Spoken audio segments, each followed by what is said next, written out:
Hey, this is Ryan Getzlaf. You're listening to Missin Curfew.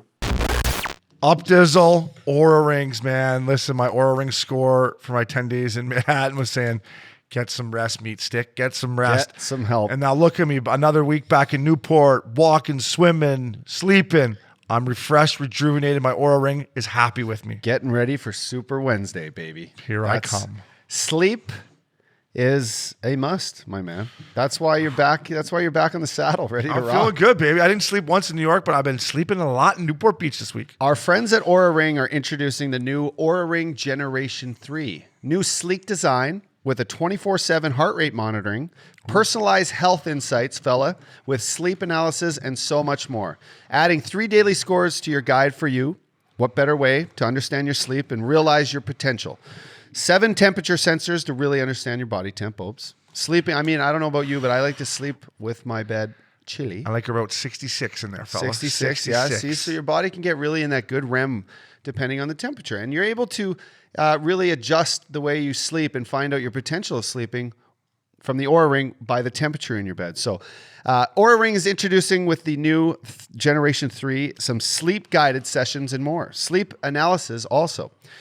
Readiness levels at their all-time high when you get some good rest. How you feeling, buddy? My readiness levels is through the roof. I'm ready for Super Wednesday, up dog. I'm gonna blow it all after Super Wednesday, but I'm ready, well rested. My Oura Ring says, let it eat. Oura Ring combines advanced machine learning and health technology to help you focus less on tracking your day and more on just living your absolute best life, my man. So, Oura Ring, get your holiday gifts. I mean, what better gift? Log on to www.auraring.com. Get the sizing kit sent to your house. Have you and your lady try it on.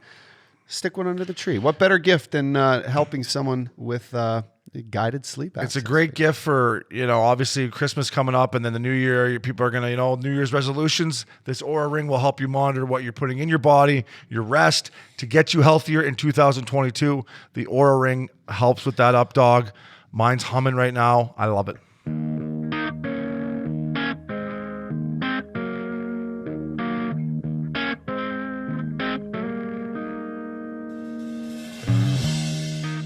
Welcome back to a fresh new episode of Missin Curfew. I'm Shane O'Brien. And I'm Scotty Upshall. Fellas, it's Prince here coming to you live from the basement in Alberta. The basement in Alberta. That's probably fucking warmer than the garage. Isn't that a strip club in Calgary, the basement? I thought I went to the basement. Is that a strip club? It ain't warm here, boys. It's freaking snowing out. Oh, and coming to you. Yeah, well, welcome all our Canadian listeners. Well, Canadian listeners, hang in there. It's only 7 more months of fucking snow. And coming to you, as always, from Hall Pass Media and beautiful Newport Beach. Up dog. You got your beauty old man, Big Scott, in the house, eh? This is like a father's trip, a Missin Curfew father's right. trip. Just like the fucking National League was. So he's been pumped. I had a monumental day yesterday, I have to tell you. I went up to LAX, I picked my mom and dad up. And you picked him up. That's a good son. I mean, come on. That is a good son. I haven't seen him in 2.5 years. Mom and dad, if you're listening to the podcast, I apologize for those Ubers I sent you to LAX. So I hadn't seen my mom, and it was Waterworks. So I pulled up and, grab them, throw the bags in, hug my mom and hug my dad. Yeah. And it was awesome. And then the ride down, about 45 minutes to an hour, no traffic.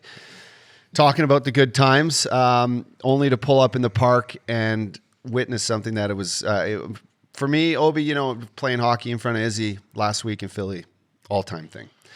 But what happened yesterday outside my house in the park, I pull up in the vehicle and I yell, Izzy. And she looks, and my dad goes, Izzy, right? And she goes, Papa. So she recognized my dad's voice. And that just, it started. And so for the first time ever, my parents got to meet Izzy, and I've got it on video, and we're going to put a little bit of it on our Missin Curfew. We'll send it to Princey, but it was really cool. And I just had a great day. I'm happy today. Fucking life's good. You're thankful. You're very thankful. thankful today for Thanksgiving. It's going to be a great week. So you guys FaceTime a lot with your mom and dad, right? Obviously, that's what Izzy. Yeah. That's awesome. Yeah, we FaceTime. I try to FaceTime every day. I actually, throughout my You're career, a big FaceTimer. Throughout my career, I often FaceTime you on Sunday afternoons, see what kind of pics you're. Hey, who are we taking the afternoon games? Hey, listen, you got Lupo FaceTiming now, all right? So I've lost my last fucking soldier here, all right? So, Princey, I've never been a big guys FaceTiming guys kind of guy, right? Listen, I know how you want to call me. I'm not a big phone guy either. So the other day I'm on the couch watching football, and Lupul FaceTimes Flowers, and I said to him, "I lost you, didn't I?" No, it's you, Lupul, and Upshall. You all are FaceTiming each other. So maybe I gotta. It's move just on with nice the times. sometimes, especially if I know a Sunday, I know where you are. All right, You got an idea where you're on the couch, so it's not like you're in a bar or restaurant where you can't hear anything. So I'm like, fucking FaceTime a guy, and so I'd rather you pop over and sit on the couch. I'd love to. I'd love to. I'd rather that. The Upshall 2 years ago, I'm right over there. I tell you. I miss those days. Yeah. So what were we talking about? We were talking about FaceTime Oh and yeah, dudes. FaceTime. Yeah. So well, FaceTime and dudes. Let's get back to calling the parents here. Oh, While yeah. I played, I often made it a thing to give my old man a call after a game, or to call Mandy. On the Sunday afternoon, knowing that she's home cooking Jig's dinner for the family in Newfoundland, or for my brother, or to see my brother's kids. Like and actually every New Year's Eve, I gotta be honest, every New Year's Eve, I always say, I'm going to FaceTime my nieces more. I'm going to do FaceTime Fridays with my nieces, or, just make sure I get to chat with my brother who I haven't seen forever. Me and my brother were Brento. tight, and fucking rights, and Brento. And it's hard. It's fucking hard. And especially when you have a kid and you have, your days are filled, and we're doing the pod, and we're, teeing it up, and we come back. Going to fucking games, concerts, It's dinners. Like, sometimes it's hard to get the genuine calls in that that mean a lot to your family, and so nothing's like the real thing. And to have them here, FaceTimes are FaceTimes, but to have them here in flesh and see Izzy, like my mom and Izzy are inseparable right now, so it's great. And Christina loves it because she gets to go to the gym now, and we got our full-time nanny. Yeah, but it is Lily. it's Lily. Nana. It's not nanny. It's Nana. No, I'm happy for you. I know how much this has meant to you. I know how long it's been for you to get your family down here and meet your beautiful girl. So I'm happy that this is happening for you. When you called Big Scott after games, so Pitter, I used to call him after games too, right? I used to. Yeah, right? And then I call him and he said, "The fuck were you doing on that play there? You turned that one over there." Well, no shit, Pitter. No fucking shit. I didn't get a shift for the rest of the game. You don't think I know? So would Big Scott let you know how you played, or? Big Scott would only talk to me about what I wanted to talk about. If I wanted to talk about the game, he'd talk about the game. If I wanted to talk about golf or girls or whatever the case may be, as a father to son, he would talk about it. He would never bring up anything that was that he knew. He'd know if I wanted to talk about the game, I'd bring up the game. Yeah. And I usually would. I'd ask him, "Do you watch the game? What'd you think?" Yeah. But if I didn't say that, he knew not to even bring it up. Yeah, Pitter got better at that too. As my career, I gotta be honest with you, early in my career, American League especially, I didn't have many bad games, right? Yeah, I got in the show, I was feeling pretty good. Then once I got like 28, 29, 30 for sure, I started having some stinkers. And I think my dad realized, I'm like, "Hey, Pitter," he wouldn't talk about the game either, right? Yeah, totally. And then eventually, when you start playing in Europe, they don't even watch the games. So you don't have to talk about that. So Sometimes my mom would have an opinion, though.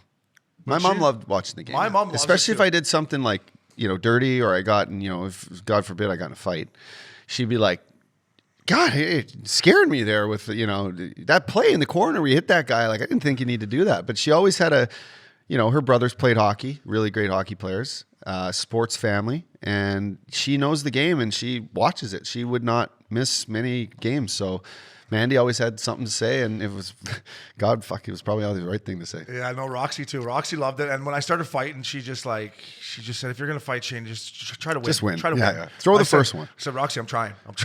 The guys are getting bigger and getting tougher. Throw themselves. first and ask questions Yeah, later. Chuck and Duck. So Up Dog, what's going on at Thanksgiving? Well, actually, we're gonna get that segment. Hold on, I'm jumping ahead of us. So I'm all fired up for Thanksgiving stuffing. Up Dog, Aspen, how was it? I called you. Speaking of FaceTime, I called you. Yeah. And you were hanging your own blinds up there. I was hanging blinds. I gotta God, tell you worked too hard. You for would that, not have been buddy. able to sleep in this bedroom, I'm telling you, with the light coming in the first night.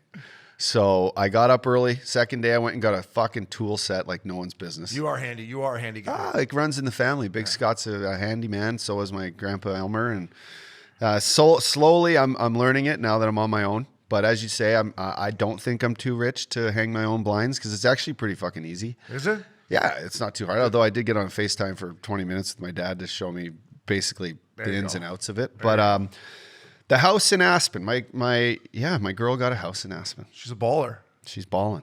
And the place is a cute little home. It's built like in the, it's, let's say 80s.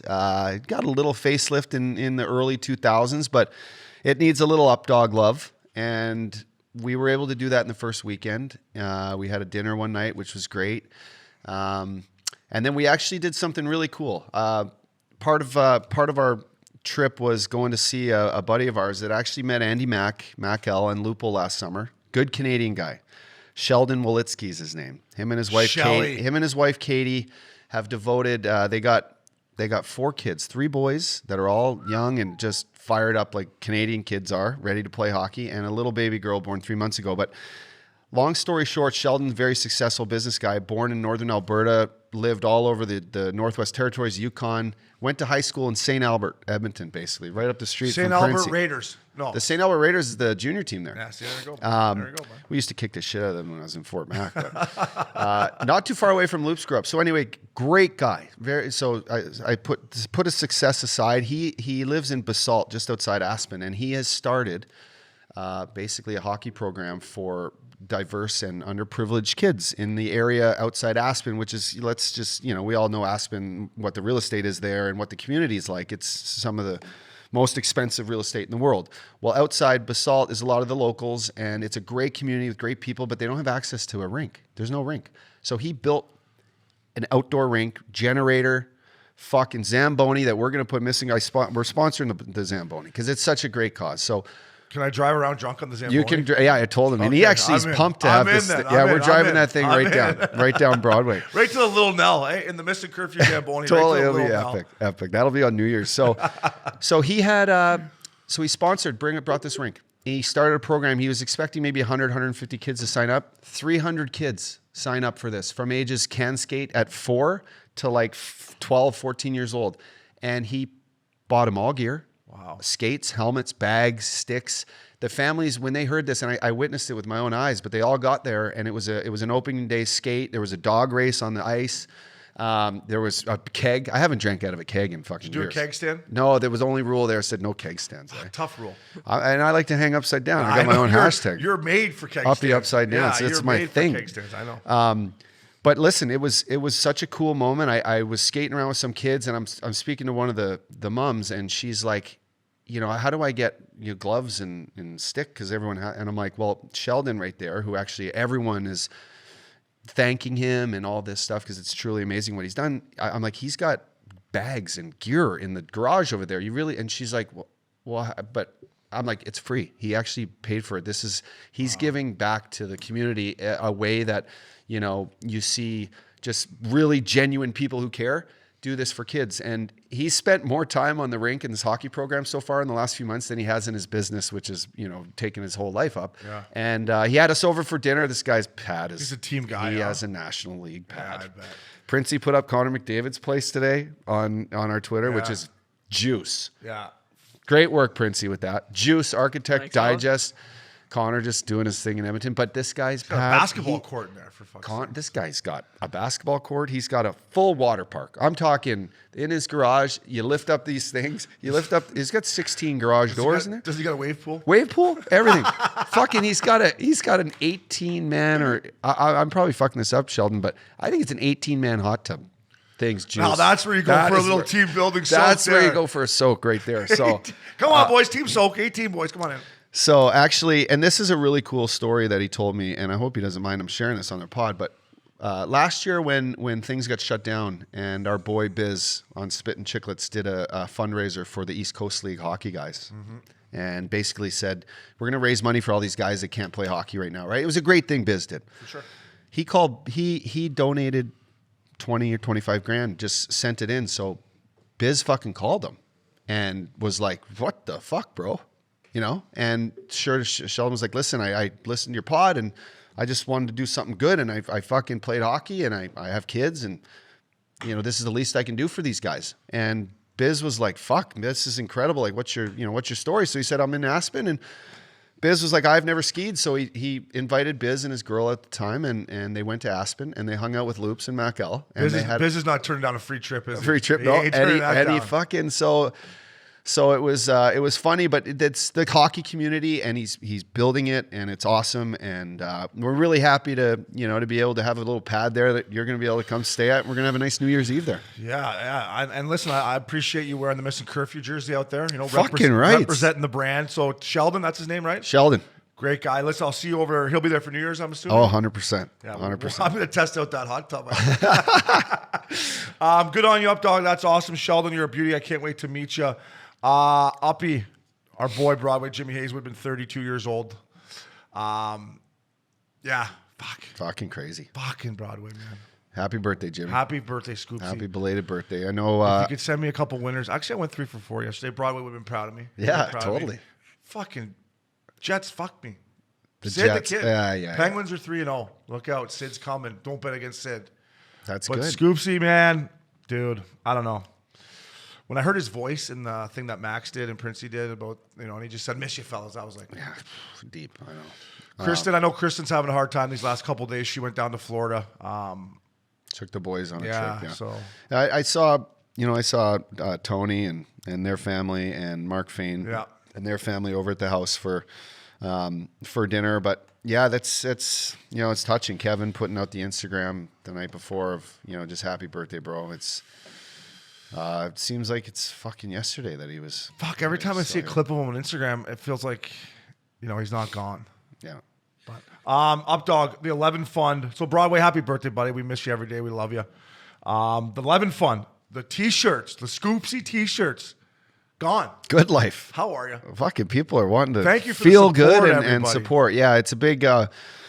It means a lot to us and to our sponsors who Good Life, who donated these T-shirts, and we've been holding on to them for a little bit, trying to get some, make sure we can get them all out to you before the holidays. So we really appreciate the support. Again, you can go to our website at www.missincurfew.com and donate directly. If you weren't able to get a T-shirt, you can donate directly to the 11 Fund, and it's gonna be huge. And it's the beginning of the the fund and building it. So Jersey Lab ones are still available. the jerseys, the Boston, Boston College. Fuck. they They're look nice. sick. They're Missin nice. Curfew on the front. Actually, I looked at the orders the other day. There's a lot of quality Missin Curfew tarps headed out to Boston. So thanks for your support, you Boston, you Boston gang and everyone. I mean, coast to coast. I was seeing orders to New Brunswick. I was seeing orders to Fredericton. Freddie! What else is in New Brunswick? Is that the? I don't know. Fuck. Hey, I you don't know where they're going for Hockey Night in Canada in Newfoundland? Where's that play? Come from afar. What's the place? Gander. Come They're- from away. Come from away. They're doing Ron McLean and the boys are going in and doing one from Gander this year. So I thought of you and the Upshall family. Gander, it doesn't get much more Newfoundland than that. I know. We're actually we're on the western part. Like we're as far west as you can get. St. John's is out there, right? And then So what? Gander's as far east as you can no, go? yeah, or- it's like Gander's north, Yeah. east. Look at my daddy's fucking looking Northeast? at me. Northeast, Gander, but Yeah. Gander, central Newfoundland. They don't mind drinking in Gander, do they? Do they? No, they love it. They love it. Big Scott goes, They don't mind drinking down here in Newport Beach either. I haven't had a drink since New York, and I'm falling off the wagon hard tomorrow. So catch me, Uppy. The 11 Fund, Kristen, listen, man, hang in there, sweetheart. We're thinking about you right now. I know tough times. So thank you to everyone. Uppy, great job on that. Good Life. You guys are, that's what it's all about. Jersey Lab, thank you. Jersey Lab, thank you very much. Up Dog, one of my good buddies, Jason Craig, who grew up beside me. Craiger was, how much older is Craiger than me? I'm, 38? Craiger's probably in his late 40s, 46, 47, something like that. Was he playing street hockey and kicking the shit out of you? He was playing street hockey. I was like trying to hang out with him, and Yeah. he was a pretty good guy. But at times he's like, "Fucking beat it, Shane." I'm hanging out with my buddies. So Craiger, used to take me to junior hockey games. We go up and watch, junior B hockey games together. We hit the McDonald's drive-through too many times together. Even back then? Oh yeah. Sunday night, he had this Jeep. We get in his Jeep. He had this like red Jeep. We get in there. Bowmanville's like 20 minutes from Port. Would you puff one? No, but we just chew tobacco, We throw a big lipper in, right? Go to the game, chew the whole game, and then on the way out of there, I'm like, Craiger, I hit that Golden Arches on the way home. So his son, Colby Craig, is 13 years old. He broke his wrist. Now he's torn his Achilles, Up Dog. I just wanted to bring him up. And Colby, listen, hang in there, buddy. And Up Dog, I know you battled some injuries throughout your career. And just any advice for Colby? Just to keep working hard, right? No, it's this game is tough. Life's tough. Injuries are never when they happen. It's like why, and then you have options, right? When you get hurt, hopefully There's some injuries out there that are really bad ones, and knock on wood, we made it through a long career, Obie, without having really crazy ones. But they're tough, and Achilles is really tough. It's one of the harder ones, but you're going to be, hopefully you're in great hands. You got good support. Your old man's there for you. Yeah. Work hard. Have faith in the process of getting better. Let that body, the body does magical things. The human body can, with the right care and, rehab, it's not easy. I remember my first Pee-wee hockey game with checking involved, which is, I look back now and I was a tiny kid. First game ever, I fucking get hit in the boards, and I didn't know how to take a check or give a check back then, Obes. Yeah. And I learned how eventually, but I was 4 or 5 feet away from the boards going to try to get the red line to dump a puck in. I got hit by this kid, Aaron Krusheneric. Still remember his name, Yeah, because he ended up playing with me. He's a beauty. He wore number 9 too. He's from Grand Center. And he fucking... Where's Grand Center? Grand Center is fucking... Look at this is a geographical fucking podcast today. From Fort Mac, it's south and east towards Bonnyville. Hey, Dad? There you go. Hey, doesn't Canada has great names for little towns. Bonnyville. Like, especially if you go through Saskatchewan. You go through the province of Saskatchewan, you hear some fucking great names. So you used to know, as soon as you're coming to Grand Center, you knew you're going to get in a fucking tilt. Because it was a tough little barn, and it was a place where the Canadian military used to fly planes out of, so fighter jets. Yeah. And as soon as you come in right before the rink, there was this fucking, like a statue of a real fucking fighter plane. And I'm like, I'm 10 or 12, ready to go fucking try to score maybe a couple apples. And fucking you see this massive jet, and you're like, holy shit, this is fucking, people are flying these. This is real. Yeah. You never see, I've fucking never been in an airplane really, probably. And then you go in and you work over the Grand Center Oilers. That's who they were. So the Oil. They were the Oil. We were the Oil Barons, but they were Grand Center Oilers, I think. We kicked the shit. We had the St. Louis Blues colors. No, they had the Oiler colors. I went up for your jersey retirement. Nice times. Where I stepped off that bird and right in my nutsack. I never felt cold like that, except for Finland years later. That'll fucking tuck the nuts up in the stomach, won't it? I just had like a jacket on, my Nikes, and Colby, hang in there, buddy. Up, Doc. Hang in there. My first game, I broke my collarbone, and I had like 6 to 8 weeks. I'm like, what the fuck? I don't even know. Is this is hockey like what I need to play? Am I first game checking? And you know what? You learn a lot from yourself when you get hurt. And so if I had a message to Colby, it's like, it's tough, and you're going to go through emotions, and you're young, and your body will heal. Your body will heal, and work hard and trust it. Hockey's a wonderful game. You're going to build so many great relationships from it, but trust the process of getting better, and I wish you the best. I hate seeing injuries, but it's part of the game, and we hope to get you back on the ice as soon as possible. Yeah, well, so it's got to be tough as a kid, right? Like it's hard in the NHL when you get hurt, let alone as a kid when you just want to be out there with your buddies. And so hang in there, and shout out to his mom Shelly, Stevie, she's a beauty, and his sister Casey. So the Craig family, they were like my neighbors. I grew up, we had a sick outdoor rink. The one year we took the fence down, big outdoor rink. It was. Speaking outdoor rinks. My brother just made a tits outdoor. Did he? Rink. Oh, did he? Well, I think Big Scott here, who's now he's sitting in the studio. I think he had a lot to do with it. But my brother, man, his young girl Emma, who's 13 now. She's quite the little hockey player. She loves it? Hockey kids in Canada who get to play on outdoor rinks elevate their game so much. In one season, having an outdoor rink. I remember that's all I did. All I would do from the moment I got home from school was put on skates, freeze my nuts off, shoot rock hard tennis balls at my buddy who was crazy enough to get in net. It used to be like Darren Warner or my boy Luke, and me and TJ Campbell used to just rip slappers. You know how fucking hard those tennis balls get in the middle of the winter at Fort Mac? Inside of the leg. Just a big old welt. It's your third nut. Those tennis balls were no joke. Even in Ontario, I can't imagine at Fort Mac. Yeah. You might as well play with a fucking rock. And this is, you always knew like the backyards in the summer who had the fucking rinks in the winter because the fence wasn't standing straight up. They were fucking tilted sideways from guys just burying each other into the walls, I mean, that's what it's all about. Princey, did you have an outdoor rink growing up or what?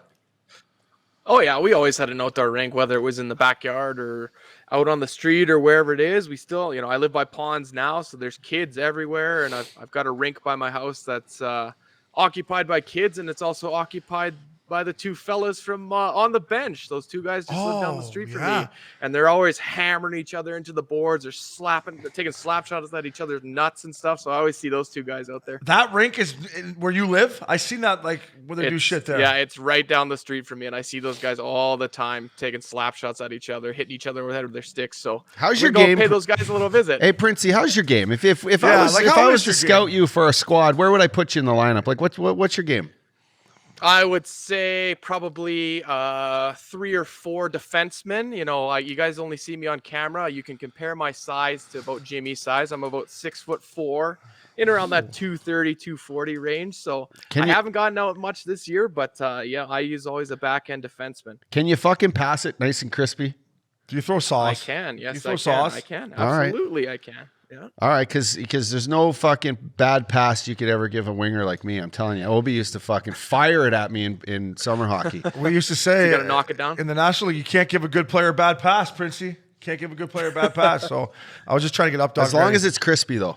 If you're fucking throwing the fucking if it's like bouncing and shit, yeah, come that's- on, just throw it as hard as you can. In my vicinity. You pass the puck hard too. You're one of my favorite love guys to. to snap around with. Like in the drills we would do in the summertime, you would try to get as many touches as you could, Always. which is what it's all about. Touching. And like some of the drills my coaches did with like limited touches. Like if I ever coach, which I'm not going to, but my drills would be a lot of touches. Touch. You're always touching it. Like why not? Like look at the fact daddy. Like when I started practicing with him, he's always doing stuff with the puck. So Fuck, he's a magician. Colby Craig, Uppy, thank you. I appreciate that. Colby, keep your head up, buddy. I'll see you when I get home for Christmas, fella. Up dog, Thanksgiving. We talked about that. You asked me what the Wednesday night before is called. What is it called? I text Connolly. What's it called? It's called Super Wednesday. Super Wednesday. Even Collins loves it. It's the best day of the year as a single guy. Back in the league, I never got like Upshall schedules, right? Like I didn't get 3 days in New York and a couple days in fucking LA, but I always got The Wednesday. the Wednesday at home with obviously Thursday off. So So the t-shirts are coming out when? Okay, Tuesday night? Super Wednesday. We're Let's making get- let's t-shirts get for these Super t-shirts Wednesday. out. And it's not just, we're just going to make this a thing. We're not making fucking, we're going to have Wednesdays all the time. Super Wednesdays. Fucking Wednesdays. Oh, I miss the good old days. What are we It's doing? I'm going to go out and get fucking hammered. What time is the tea time? We're playing at tomorrow around like 11:45. All right. And then dinner's at 8:30 if you can make it. Fucking right. Me and Big Scott are coming. Yeah. CDM restaurant. Shout out to Jordan. What are you cooking for Thanksgiving over there? Is your mom handling it? What's going on? Who's So this is great, but you know, for you Canadians out there and Eastern Canadian guys, I'm sure you've all heard of the Jigs dinner. It's a Newfoundlander dinner. Every Sunday they fucking fire it up, and What the is doors that are again? open. You're welcome to come. If you don't make it, all good, but you're gonna miss out. It's basically, it's a Newfoundlander meal that you can have at Thanksgiving. You just throw the turkey in, but it starts with a salted beef. Okay, almost like I like it already. tastes fucking good. I'm telling you, I'm in. falls right off the bone. So Big Scott yesterday brought it down from Canada. He brought it down in his his carry-on or in his what? fucking carry-on. He brought the salt beef, and it starts with a big pot. I actually got to go buy one because I don't have one. Big pot. You don't have a big pot? No. Wow, that's shocking. No. You start with boiling it, and it just slow boil. You get that going, and it flavors the water like salted water. And then the house starts smelling like food. It's fucking really good. And then you fire in the carrots and the potatoes, and those slow boil, and it creates like almost like a stew, although you don't kind of eat it like a stew, and you pull it out. And in Newfoundland, you can throw turnip in there or like a peas pudding. I'm not a big fan of that. I like to go old school with the gravy and the carrots and the potatoes and the turkey and the stuffing and the fucking salt beef. And it all just brews in there together. And then except the turkey. You keep the turkey on the side, right? You stick the fucking, stuffing up its ass, and you flavor that shit. A little Poor salt guy. and pepper on there. Yeah, poor guy. We're gonna do two turkeys, one in the Traeger. Pair of turkeys. I got 2 14-pounders coming. How many people you got coming over? I got 12 people. You got both families. You got Christina's family coming. I too? got Christina's sister, and so Emily, Matt. Matt's gonna help me do the Traeger. He's a beauty. Same as last year, right? He brought over. Well, we'll talk about this, but we actually bought a full fucking cow. You bought a cow. We just bought a full fucking cow, organic cow from Nebraska, and half a pig. Where's the guy keep a cow at his house? Where do you This thing fucking showed up on a refrigerated truck yesterday, and Matt picked it up. 4 fucking bags of meat. I'm talking pork shoulders, ribs. We cooked some of the pork today for breakfast. Big Scott actually got up early. We cooked breakfast for Izzy. I got a full fucking cow in my deep freeze. So you know the deep freeze I had on my roof that I was with using for my COVID, cold tub? I had it full of water and I'd go sauna, cold tub sauna. Well, I emptied that out, we cleaned her up, and I stuck the fucking cow in there. So now I got a full fucking cow of meat or a full fucking fridge of meat. So buddy, I got You're T-bones ready to fucking fire. Hey, T-Bone! I got T-bones ready to fire, bud.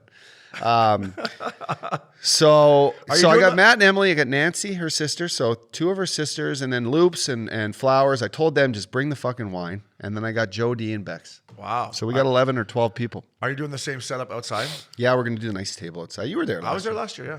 Christine asked, like, should we do the right table over. outside? I said, no, I'm fucking old school. Let's just sit around the couch, watch football. And she's like, really? It's like things. I'm like, all right, we'll do the setting. I thought it was nice out there. Yeah, it's very nice. By the way, the weather right now. Sorry oh my about the god. weather. Sorry about the weather. It's the Santa Anas, Uppy. I asked around. These are the Santa Anas. Oh my god, is the wind behind you on AT&T right now? Oh God, I hope not. I can't beat you on that hole anyway. So, Up Dog, happy Thanksgiving. I'm glad your family's here. That's gonna be awesome. I might slide over. I'm going to Big Canyon with the Doherty family. They invited me. I may come over though and have Come a over after. Depends how hungover I am. I gotta be honest. Or with you. come for Jig's dinner and then What go to time's Big your dinner at? We'll probably eat like 4:35, right? I'm eating at 3, so maybe I can. I will play. Come on by. We'll play it by ear. Up Dog, I got to talk to you about this. This Philadelphia Flyer alumni game. I mean, it just keeps getting better and better to me. I saw a thing that Princey put on our social media. Princey, beauty. You did a post-game press conference, eh? We did a presser. I actually asked. So shout did a out to my boy post-game Zach press Hill, who's their PR guy. He's a beauty, like fucking beauty. One of the first guys I met when I went to Philly. But anyway, he comes in. He's like, "I need you to do a press conference," and I'm like, "Okay." So I walk out. He's like, "Can you put a shirt on?" I'm like, "What? I gotta put a shirt on?" I don't do. I keep my shirt on. He's for like, pressers. "Yeah, put the shirt on." I'm like, "Okay, fuck." So then I go in and I start. I forget that I had to go do this, so I have another beer. And then he's like, "I need you. You and Newble are gonna do one." So this fucking Mike Knuble, man, he took the puck right in the cheek. We talked about it last week, but it was no joke. His fucking cheek was hanging off, and it actually felt like a real fucking game. Because now I'm like sitting there looking at him, and his fucking face is blown up. That's brutal. And we had a chance to talk about our history and the guys we had on our team. That Holmgren was getting inducted in the Hall of Fame there, and he was our GM. So we got to share a couple stories, and one highlight of the thing was I'm telling this story about my time in Philly and why I like playing here, right? I'm like, well, I was part of this Legion. For some of you might know what I mean. And I'm looking at the crowd, right? I'm looking at, there's probably 20 fucking reporters there, and 2 of them just start dying laughing. And I keep a straight face because I'm thinking they might all know, but there was only 2 or 3 guys there that were back then. And Yeah. I'm like, so, I was part of a Legion, a different one than the Legion of Doom. And so A better one. So what's funny is Kevin O'Malley came on the show a couple weeks ago. He listened to it. He's like, buddy, that was fucking so funny when you went into, I was part of the Legion and like, he's like, only the people who really know. So, Yeah, perfect. Which is perfect. but yeah, Princey, you found a picture of me staring at Mike Knuble like I was. It looked like you guys just won game 1 of the fucking first Right? round. I'm Fucking like, right. it's a fucking alumni game here. This is fucking Upshall doing a press conference between Canoodle. Like, these people in Philly love it. Like, Yeah. I started dying when I saw you there with the property of the Flyers. And I actually- you still do look like you could play. I pumped the pod too. Canoodle really, he's a veteran, but you look like you can still play. I got up there and I said, it feels like a podcast. Missin Curfew. Thank That's you what for I doing said that. right off the bat. But I just started laughing. I'm like, these fucking guys, they did a press conference after alumni game. So, Uppy, it's great. I mean, the Flyers are first class, so I just had a good laugh about that one. And Canoobs, fuck, that's brutal. I wonder how he's feeling today. This is like 10 days after. He's probably still. This is Man, that's a tough one. You don't want that to happen to anyone. No. Not even, especially in a charity game or alumni game. So, Up Dog, DraftKings, baby. They're everywhere. We love them. DraftKings. Big things coming in the new year with them, hopefully. So, DraftKings, NFL Fantasy. I'm coming for you. Oh, God. I'm coming for you, buddy. I've won 3 in a row. I'm 4-7. Did you lose? I play you this week. Really? I play you this week. Steel cutting time. I'm You're down. projected I've to lost kick- it 3 in a row. Am I projected to kick your You're ass? projected to kick my ass. Well, then, shocker. Because I've been. I got to You're be on honest. a- I've lost the last 3 weekends and not lost by like 5 points, like 50. Like lost Pepe's. Who is that? That's Bertuzzo. Bertuzzo beat me by 65 points. How about the fucking week O'Reilly had? I took a screenshot of this. He had almost 190 points. He had 188 points, and his running back Taylor had 51 points. That's the most I've ever seen in fantasy. Matt Gall had a great week, 144. So Up dog, big tilt. You are in. Let me look here. I'm sending Princey a screen cap of both of our teams right now. You are fuck machine hot. You are 5th place, 6-5. I am in 8th, 4-7. So it's a swing game. It's fucking it's Saturday at the Masters. Yeah, it's moving day. It's moving day. Let's go. Do you want to bet something? I keep losing these bets. I'm up 1 bottle of wine on you, so let's double that up. Do we bet on the charity game? I don't know if we did. We have to go 100% back we to did. the archives. Max, we might have to find that out. So, NFL fantasy's heating up, bud. It's this is where the teams start to really. This is when you fucking grab your sack and you gotta fucking get your guys in the end zone. I need Hunt to come off the IR for fuck's sakes in Cleveland. If he comes off I the had IR, Barkley come off, but they didn't do anything. that was a tough game. His ankle's still on backwards, I think. That Daniel Jones, he's 0-8 on primetime games. Talk about a guy that doesn't like the bright lights. He's 0-8. Tough. Tom Brady's not 0-8, is he? Tom Brady they're sending it. Up dog, I'll figure out what I'm going to bet you. Do you want to bet wine again? Maybe we bet apple pie. Apple pie. For Thanksgiving. You bring over an apple pie from Big Canyon. All right, buddy. Apple pie it is. So, Up dog, our good friends at Good Life. This segment is just called Fresh. Looking fresh. Looking fresh like you do in the Good Life gear. The Islanders moved into their new arena, UBS Arena. Shout out to our boy Brad Richardson. First snipe city in Matt, UBS. I don't know what Matt Martin was doing on that play, but he decided to go to his back end of the middle. And old Richie fella was Johnny on the spot. You knew where he's going to put that, didn't you? Old faithful low blocker. Low blocky. I mean, Richie still looks great out there. he's humming. The Calgary Flames are a better team when he's in there. For sure. I tell you what, and the dressing room's better. His style points are better too. He still looks good out there. He's hilarious to watch in the face-off circle. I mean, he's just got his nose right over Stoley. the fucking... He watched his boy yeah. Stoley. That's a He's gotta Stoley move. He's got to be so annoying as a center to have to face him the entire game. He's probably like, hey, fella, hey, fella. Yeah, hi, fella. Hey, watch your skate there, fella. Watch your skate there, fella. But they got great. They're like, I'm big on depth and fourth line guys. Trevor Lewis, Richie, Luch. I know doesn't play in the fourth line, but they got something good cooking there. But on the Islanders, up dog, I guess the barn, they made the roof lower so it feels like the Coliseum. I had Butch Goring on my show the other day, so they made the roof low. Nice. So it feels like the old Coliseum, so it could be loud. I wonder, does that extend the seats out further? So the seats, I guess, are right on top of you. Okay, good. Yeah. But then with the lower roof, maybe, I don't know, is this smaller barn? How many people? No, Princey, you know how many people How many in there? people? 18,000? No, I think it's a standard about around 19. Okay. I don't think it got any smaller. Yeah. Because the best rinks in the NHL are the ones that go fucking right up. Yeah. Bell Center, right up. Like, give me seats. I don't want to see I don't want to see the boxes. I want the seats to fucking cage me while I'm on the ice. So I can't wait. We got to go check out a game there. Yeah, so Maybe play shinny at the same time it's in the spring. you got the itch to play. You want to be on the ice. I all haven't the time. golfed in like 3 weeks. I know you play hockey more than you golf. But that's true now.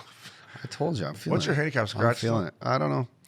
I know. I'll have to play as a I'll look it scratch up in right the now. app right now. What are you, a 3? I'm a 4. I finally went up 1. Thank God. I got to get it back to a 6. Up dog. The Islanders. Listen, man. In this Metro division, like they got 12 points. They got games in hand. Carolina's got 29. Washington 27. New York Rangers 25. Are you worried about, like, as much as we love Trotzy, is they're not scoring goals, Uppy. And listen, they've never been an offensive, powerhouse, but I don't know. Are you worried about Trotzy at all there? Can they come back? They're the oldest team in the league, so it's like, I don't know. I'm a little concerned about them. To me, age doesn't matter. You just got to get in the playoffs. Yeah. To me, I think an older team in the playoffs is a better team.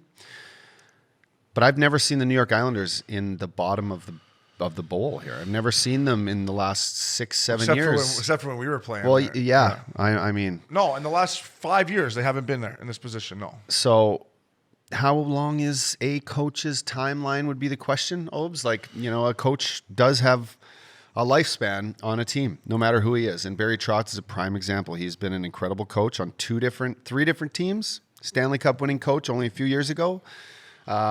Is this year 5 for him? Prince, he probably knows. This is probably year 5. If he doesn't... No, I think because he left after the Capitals won the Cup, and that was 2018. So, yeah, about year 4.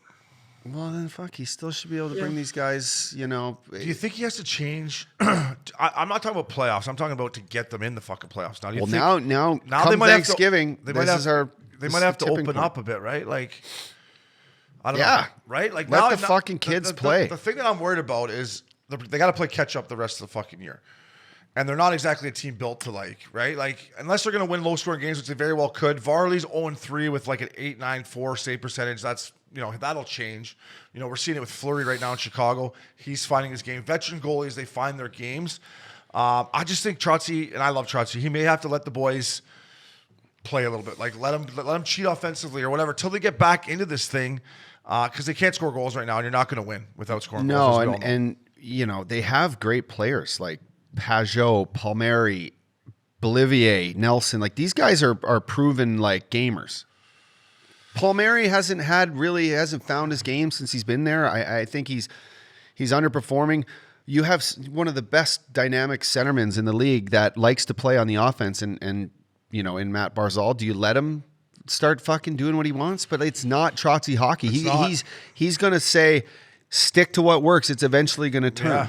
We're going to get the saves, and we're going to fucking find the way to put the puck in the net. We're not going to fucking run and gun with teams. It's not he can't. His head will fucking fall off. His head will fall off if his team starts doing this. That's a big head. That's a big head. That's a big head. Hey, Trotzy, take the hanger out of your suit, bud. He looks like he's got the coat hanger. Yeah, drop the suitcases, Trotzy. Hey, we love you. But listen to this, though, Uppy. Okay, I'm going to butcher some names here. Princey, help me out. Yeah. Bolview? No, what is it? Bolivier, 3 goals. Palmieri. Is that how it is, Princey? Yeah. Yeah. Olivier. Palmieri, 1 goal. Pajot, 1 goal. Parisi, donuts. Clutterbuck, 2 goals. I mean, Yeah, they're just not scoring goals. Cizikas, 0 goals. Matt Martin, 0. Like, Okay, so what's the answer? Barzal, 4 goals. I mean, fuck. Handcuffs. Are they missing Take the Eberle? handcuffs on. Ooh. I mean, Eberle, yeah, they could be missing Eberle a little bit. He's scoring goals for the Kraken. I don't know if they're missing him. Right He's now. the only one Yeah. scoring goals for the Kraken. Yeah. What about Uppy? And I know what about a guy that he's going to be traded? I know this is a little ways away and it's cap and all this, but Phil Kessel, you think Phil would fit in nice? Is Phil Kessel Barry Trotz type of player? You think Barry Trotz sits in the war room, fucking come trade deadline, and says, "Yeah, I he's want our Phil guy." to thrill. We need the 34-year-old Phil to thrill. I just don't think he's. I think Trotzy would think he could do a better job out there.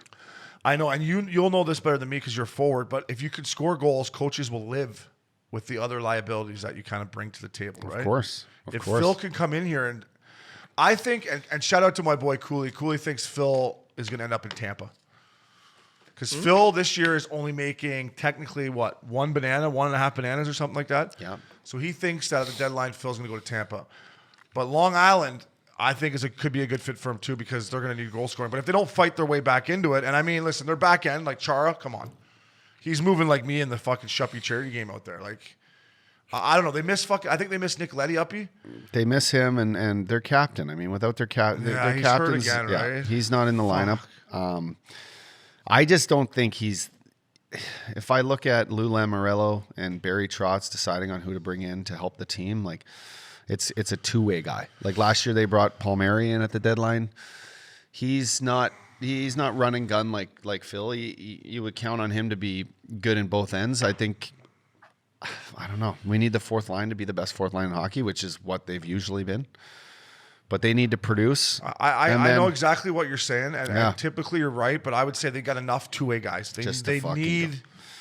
And I'm not saying Phil the Thrill's the guy, but they need one guy that can help out Bart. Like, if you look at this team, who's a pure goal scorer? Barzal? Is Palmieri a pure sniper? No. But he can score. What he scored 30 in the league, right? That's probably considered a goal scorer.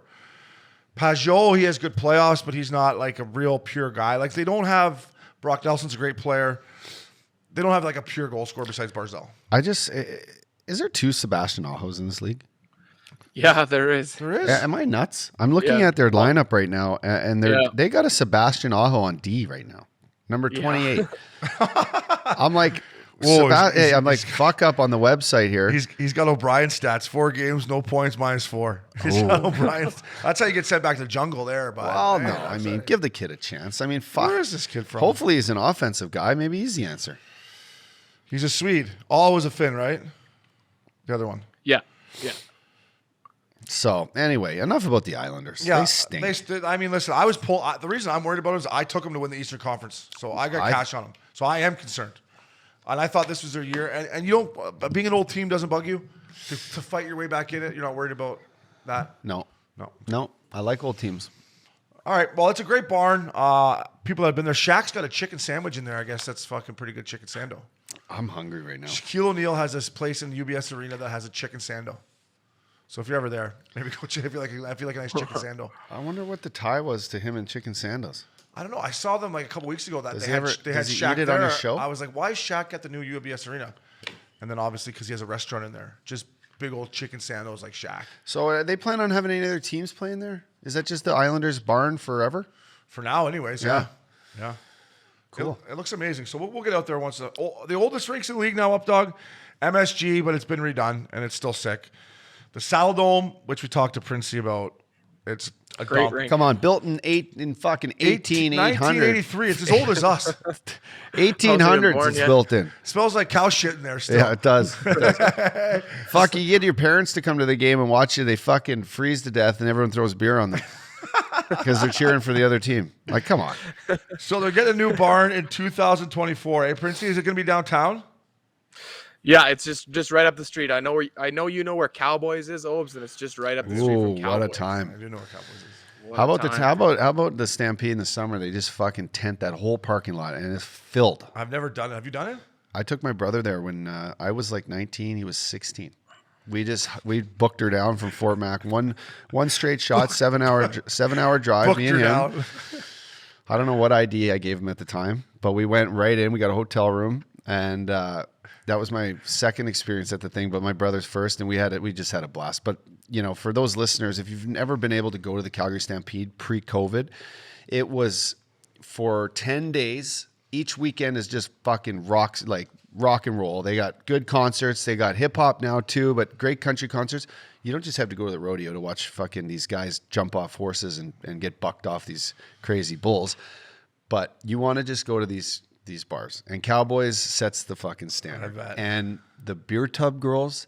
There was at one point the owner of Cowboys, Vickers. The beer tub He used to girls. buy all the girls that worked in the beer tubs fake jammers. Just for the Stampede or Just for the you come in to work for him, you're going to make basically 20 to 30 grand cash. Yeah. Cash tips, and he buys you fake jammers. Wow. That's a guy with a plan. And then there. they all come back. And this is a Calgary Stampede like tradition for 20 years. They just it's a free for all. Confirmed. Look, confirmed. Yeah, that's amazing. I never went because I just thought too many hockey players went. I don't know.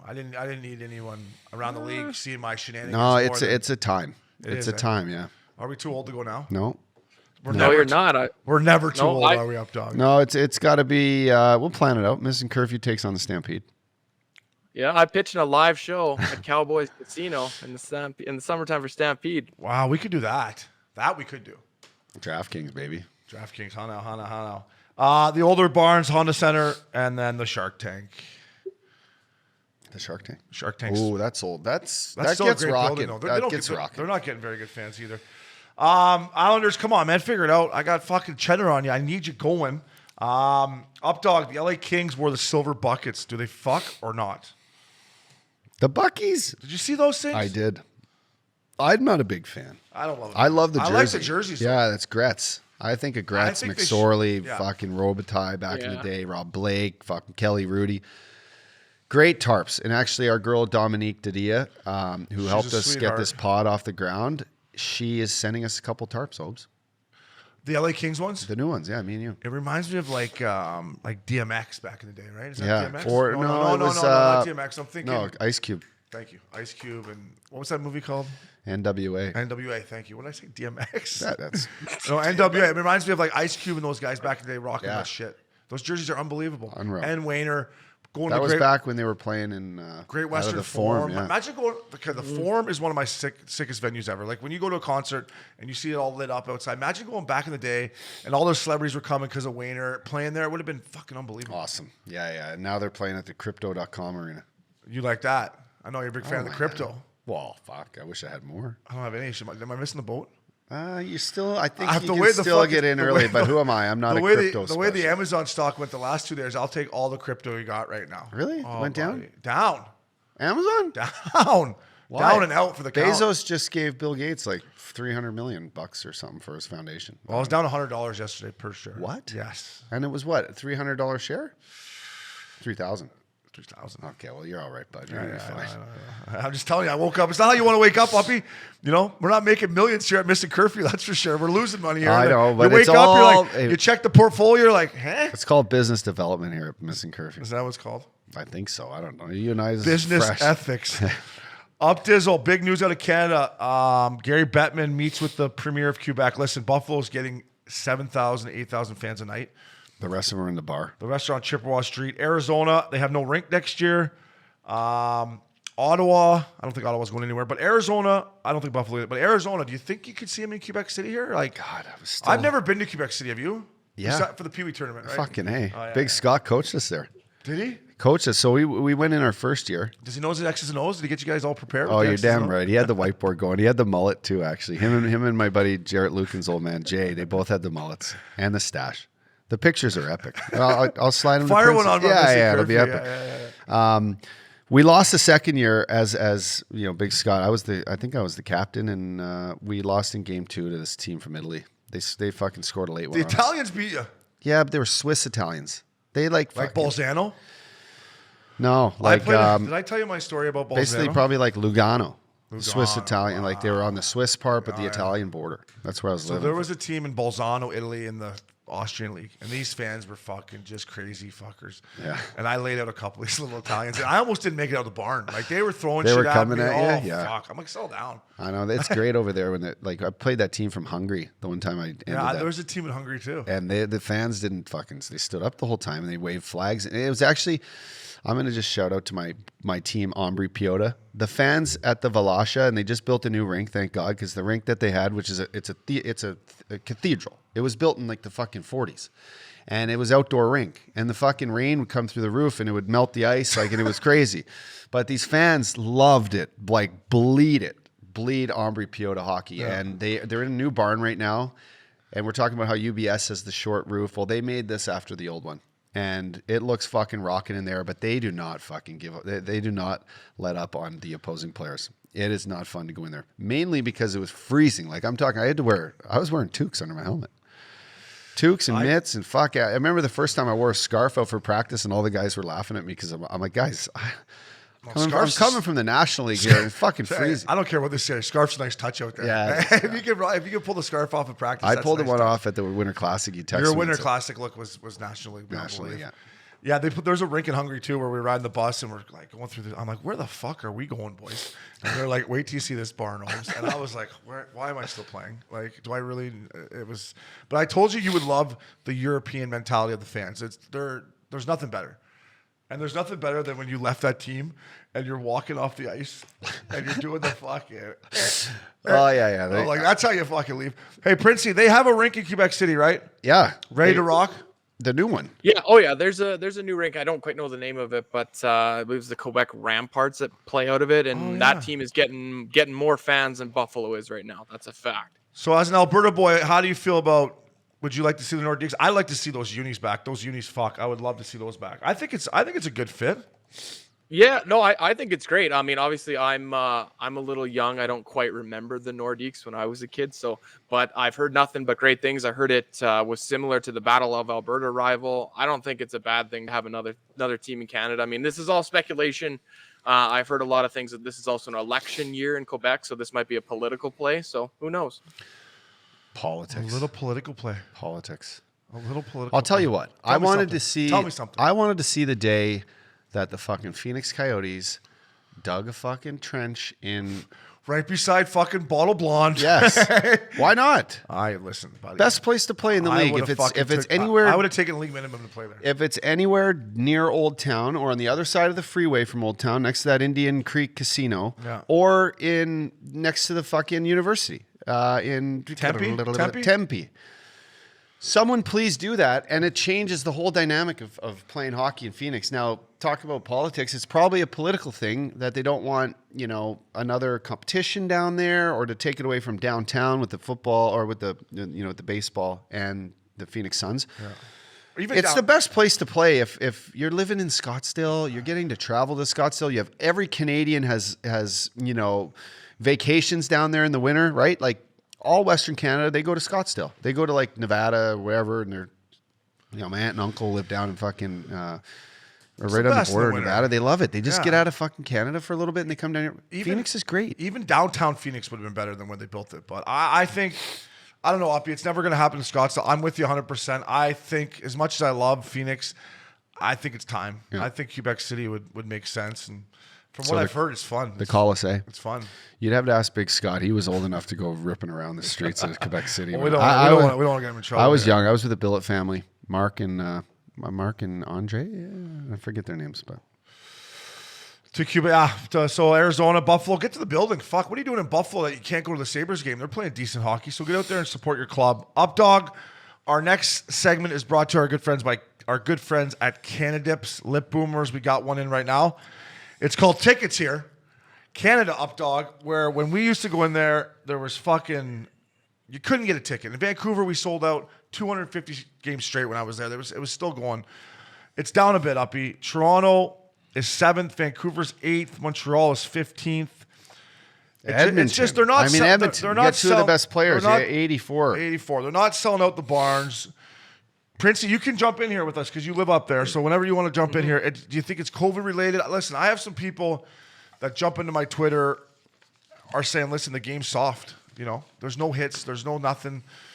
I guess if you're in Edmonton, it doesn't matter because you can watch McDavid play every night. But like, do you think it's maybe some people in Canada have had enough with, I don't know, with this style of hockey, Princey? Or why are the barns not full, fella? Well, I don't know if it has much to do with the play because you're looking at it. I'll just quickly read off the percentages. So we've got a list here, but it's capacity percentage. So Toronto's basically full. They're at 99.2% of capacity. Vancouver's at 98. Montreal and Winnipeg, they're at 91. But then it's a drop off to Edmonton's at 84 and Calgary's at 78. Ottawa being at 60, but I don't think that's different than any other year. So you look at that. You've got the two Alberta teams. Their play on the ice shouldn't be a factor as to why people aren't going to the building. Why wouldn't you want to go see McDavid and Draisaitl and all these guys light it up, just absolutely shit pump the Blackhawks on Saturday night? And the same goes for the Flames. They're playing great hockey. They're playing the best hockey they've ever played in years. Being somebody from Alberta, I don't want to get too political. I don't want to dive into the COVID stuff, but that's the reality of what it is. You guys know kind of what I've had to deal with over the past year and whatever. And it's not fun here in Alberta. We're still battling it hard and guys are scared to go out. They don't want to go into big crowds. And then you have to be vaccinated and you have to provide proof of vaccination to get into the Saddle Dome. And that's something that doesn't sit well with Albertans. I don't know why. I think it's silly. I'm not going to dive too much into it, but I think that's the number one factor is there's still a lot of people in Alberta that aren't vaccinated. Fuck, a lot of single guys back there just not going out. Fucking buy some stock and jerkins. I thought maybe the fucking beers were too expensive. That would keep me away from some of Well, those. fuck. I fucking went to a Leaf game with my old man or whatever. Fucking $14 pints. $14. I'm paying $8 a coffee right now. $14 for a beer at fucking Scotiabank Center or something. Hopefully, it's a good, strong Canadian beer like a Well, Kokanee. I mean, yeah, that's true. It only took me about 3 hours. Yeah, totally. I just thought, honestly, boys. I think the game's soft. I thought after everything Canada went through, Yeah. I do think the game is soft too. Yeah. I thought people would be going to these games 100%, and they're still. I mean, Toronto, I guess, and Vancouver are still doing their thing, but I mean, in Montreal, I wouldn't pay probably to go see that team either. It's just, I don't know. When I think of Canada, I think of full buildings, and I think of having a hard time getting a ticket, and you can get tickets right now. It just it kind of threw me for a loop. And you just hope, you hope the families that really support their hometown teams and that they love to bring their kids to the games. You hope that they're not squeezed into, wanting to go to 2 or 3 games a month and supporting their team. You hope that money, the $14 beers or the fucking $40 or $50 parking isn't the situation because, the owners can step up and do that. Like there's a way to make, ends meet for ownership to get the fans in the building. Like do the promotions, bring in the young kids from school like some days and let them just fucking live. Like Princey wants to get the hell out of Calgary. He wants to come down here and do a podcast. He's going to Mexico. He's going to Mexico. I know you are. You're going to Mexico next week, right? Where you going to Cabo or what? No, I'm going to Puerto Vallarta, boys. The wife pulled some strings and surprised me. So I was going to mention at the end of the podcast that the social media might be a little light, but I'm dying here, boys. I've been trapped in Alberta for almost 2 years now, and it sucks here at times. So I'm ready to get the hell out. But Mexico, and then my next stop is Newport Beach. Are you going to shave your beard and your chest and your back before you get down there? Manscaped? Hell no. No, you're just gonna let her. You want to just be knowing white, you're from just- Alberta when you get there. They'll be like, look at this Canadian my beard, just pasty white. I hate drinking a beer. Like, this guy's from Alberta. How many margaritas are you yeah. gonna have? A million. I'm gonna have a lot, boys. Good for you. Might You not deserve get some good content. Watch from out for me. that Mexican sun, buddy. Put the fucking sunscreen Hey, on. send- I know, boys. I went with Beanie to fucking. I think I was in Puerto Vallarta actually. And Uppy, I thought I had the sunscreen. I forgot the nose and the bottom lip, and I sat in the pool one day and drank 400 fucking skinny margs. And I woke up the next day and I thought my lip was gonna fall off. So hey, put the lip stuff on, fella. Yeah, get the lip boys, stuff I will. on. I'm Let us ready. know where you're staying too. We'll send the wifey a bottle of wine there when you're at nice Oh, dinner. I will, boys. We'll see what the Wi-Fi is like. You might get me calling in for the show next week, but we'll see. But I'm psyched, boys. I'm ready to go. Yeah, to people in Canada, listen, get out there, support your squads. I mean, I don't know, it just surprises me. But Up Dog, that was Cannadips segment. Tickets here. Get your tickets. Dog, my Colorado Avalanche are finally starting to hum. Thank God, I got money all over them. I got them every which way to win the Fucking Stanley awesome. Cup, Kadri. Western Conference, Central Division. I got them every which way. Kadri, 19 points in 9 games. He's fucking. McCarr's fucking. Landeskog's humming. McKinnon's coming back. So the Avalanche are humming. And to people out Hey. there who don't watch the Avalanche games, Kyle Keefe, Fuck, are they having fun? Mark Who's gonna Raycroft, hire us to call their games? Because fucking, we can have as much fun as those guys. It's beautiful. and John Michael Lyles from his fucking wine den in fucking Vail. Wine Cave. Wine Cave. They do a great job. Kyle Keefe, I'm going to get him on this pod. He came on for a second when we were in Tahoe, but we had technical. We were too pinned. He was on the golf course. But listen, boys, keep it up. You make it fun. Uppy, that team, they're starting to fuck. Shout out to this young, handsome newfie who scored a fucking wonderful game winner last night. he's Alex stout. Newhook. Fuck, is this kid doing some thumping? He's got 3 career goals, all 3 game winners. We're sitting with my mom outside in the patio last night, and she's like, they got that young Newfoundlander on their team, right? My mom, I'll tell you, she fucking watches hockey. Yeah. Sure as Let's get it shit. on the I'm like, pod. yeah, this is where he is. I go, he's -2 tonight, Mom. You're probably not going to see him down the stretch here. It's a tie game. Then a fucking puck, nice dump in. He goes fucking follows his teammate behind the net, gets right to the net like a goal scorer can. Fucking what a kick to his skate. Kick to his stick, boom, buries it, 6 celly into the corner. Scoring game winner is going to get you a lot of ice time. For Even sure. on a team like that. And it's going to get you in my good books because I had Avalanche puck line. So Yeah, I'm you like, did. fuck, I need By one. the way, I sent you that text after when Kadri scored the empty netter. He put it in through the guy's legs from the red line. I know, it was and so I was phony. like, hell yeah. Obes, me and my dad were sitting having a glass of wine. That was a good thing. Puck line, baby. How much you win on that? What did I win on that one? 500, I think. Good for you. I went 3 for 4 last night. I had a 14 parlay. The fucking Penguins beat the Jets. Nobody wins in Winnipeg. I never won That's in a Winnipeg. hard building, especially when it's starting to get cold. You Did stay you at ever that win? shitty hotel. I and never won in it Winnipeg, sucks. ever. It's a tough barn. Maybe it's because I spent too much time at Earl's the night before. Yeah, Maybe, that's it. You get that. What's the chicken dish there? chili chicken. You get the chili chicken and too many fucking. All I would have is chili chicken and drink about fucking coconuts that they're going out of style there. Alexander. Oh, I would go with the Keiths there. Alexander Keiths. What a beer. I miss a good kokanee. I know. They got kokanee in Alberta. They got kokanee in Alberta, right, Big Scott? Yeah. Fucking I love rights. a good kokanee. Up Dog, our next segment is brought to you by our good friends at Oura Ring. We're talking about golf. This is how we do it. Breakfast ball. You get a breakfast ball off the first tee, no matter if you're a scratch. Or Especially off the first tee. Well, it don't matter. We're going to give you a breakfast ball. Yeah. Ronnie Francis, I respect him. He's a Hall of Famer. I think he wants a brekkie ball. I mean, Let's give him a couple. fuck, you could have Tarasenko. You could have JVR. Let's let him hit a small bucket. How about we let him They're have having a goaltending problems. And listen, granted, Carey Price, we didn't know that he'd have to go and get some help, and he's doing better. Good on Carey, but could have had Carey Price. He signs Grubauer. Grubauer's shitting his shorts. I just watched this team Uppy, and the other night I'm watching the game, and shout out to your boy.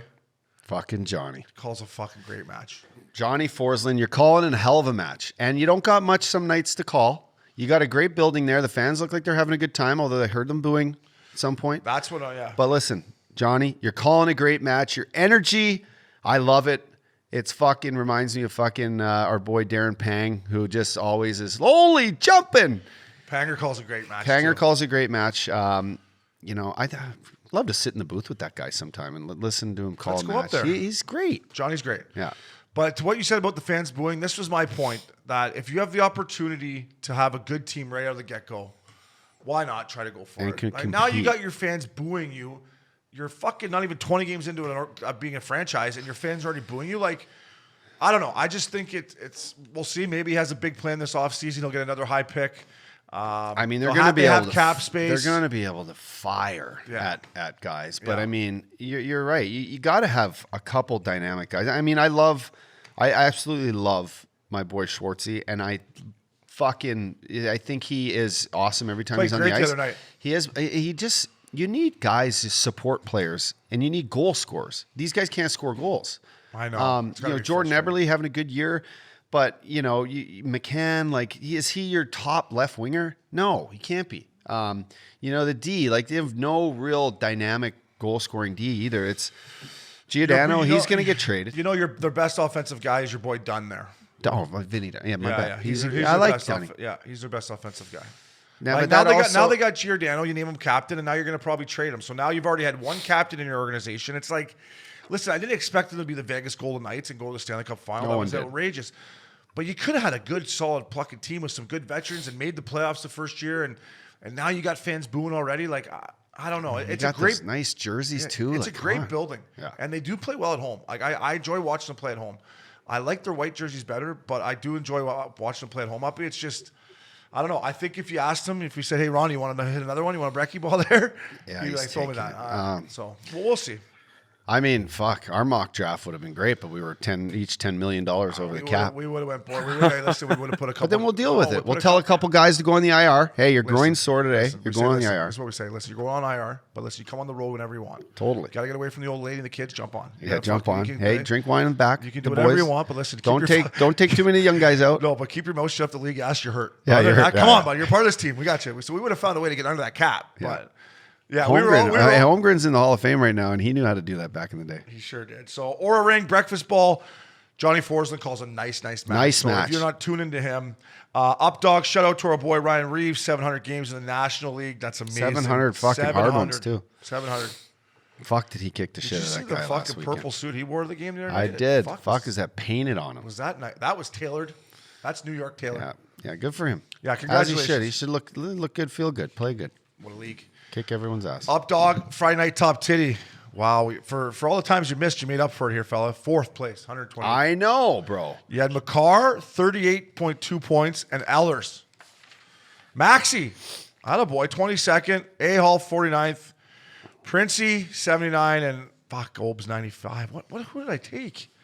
I must have taken some 95. Canucks. Did I take some Canucks? I don't remember if you took Canucks. I think you didn't because you were chirping them before. So I didn't check. I only checked Uppy's team because that's the winning I'll squad. tell you who you Who the fuck did I take, Uppy? Did I take some Canucks or who do? Let me see. Uppy, so you made some money in 4th. Yeah, I'm in the money. And actually, I don't have the sheet here. I'm fucking launching sheets everywhere here today. That's all right. You're just launching everything. I'm launching. This week's DraftKings Friday night top titty matches. New Jersey with the new 3rd jersey. You see the jerseys?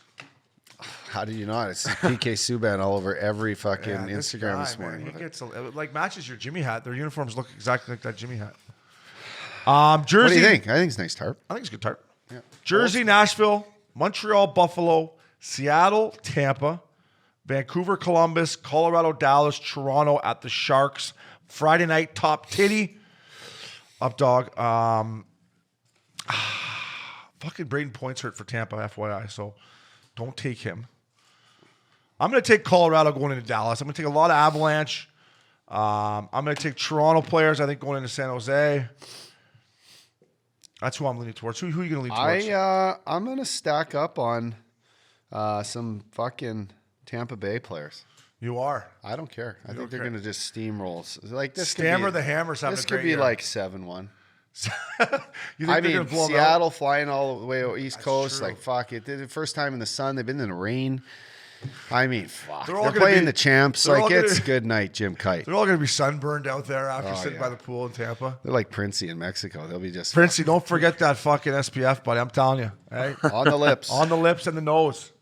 You got to get one, Irish boys, man. you got to get one of those bucket hats to wear down there. You'll be getting pics from me. Yeah, yeah. A couple pics might make the Instagram. We'll see.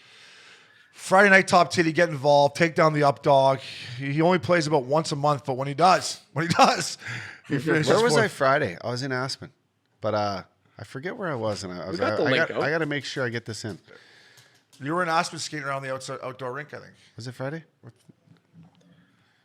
Oh, yeah. That's right. That's right. There was no East Coast game, so the Updog. Thank God. Did you that text fucking 4 p.m. Did you thing? text Batman and say push those games back or what? Maybe. Yeah. DraftKings. See, they're coming- DraftKings, they're top coming back. titty, Updog, DraftKings Saturday night.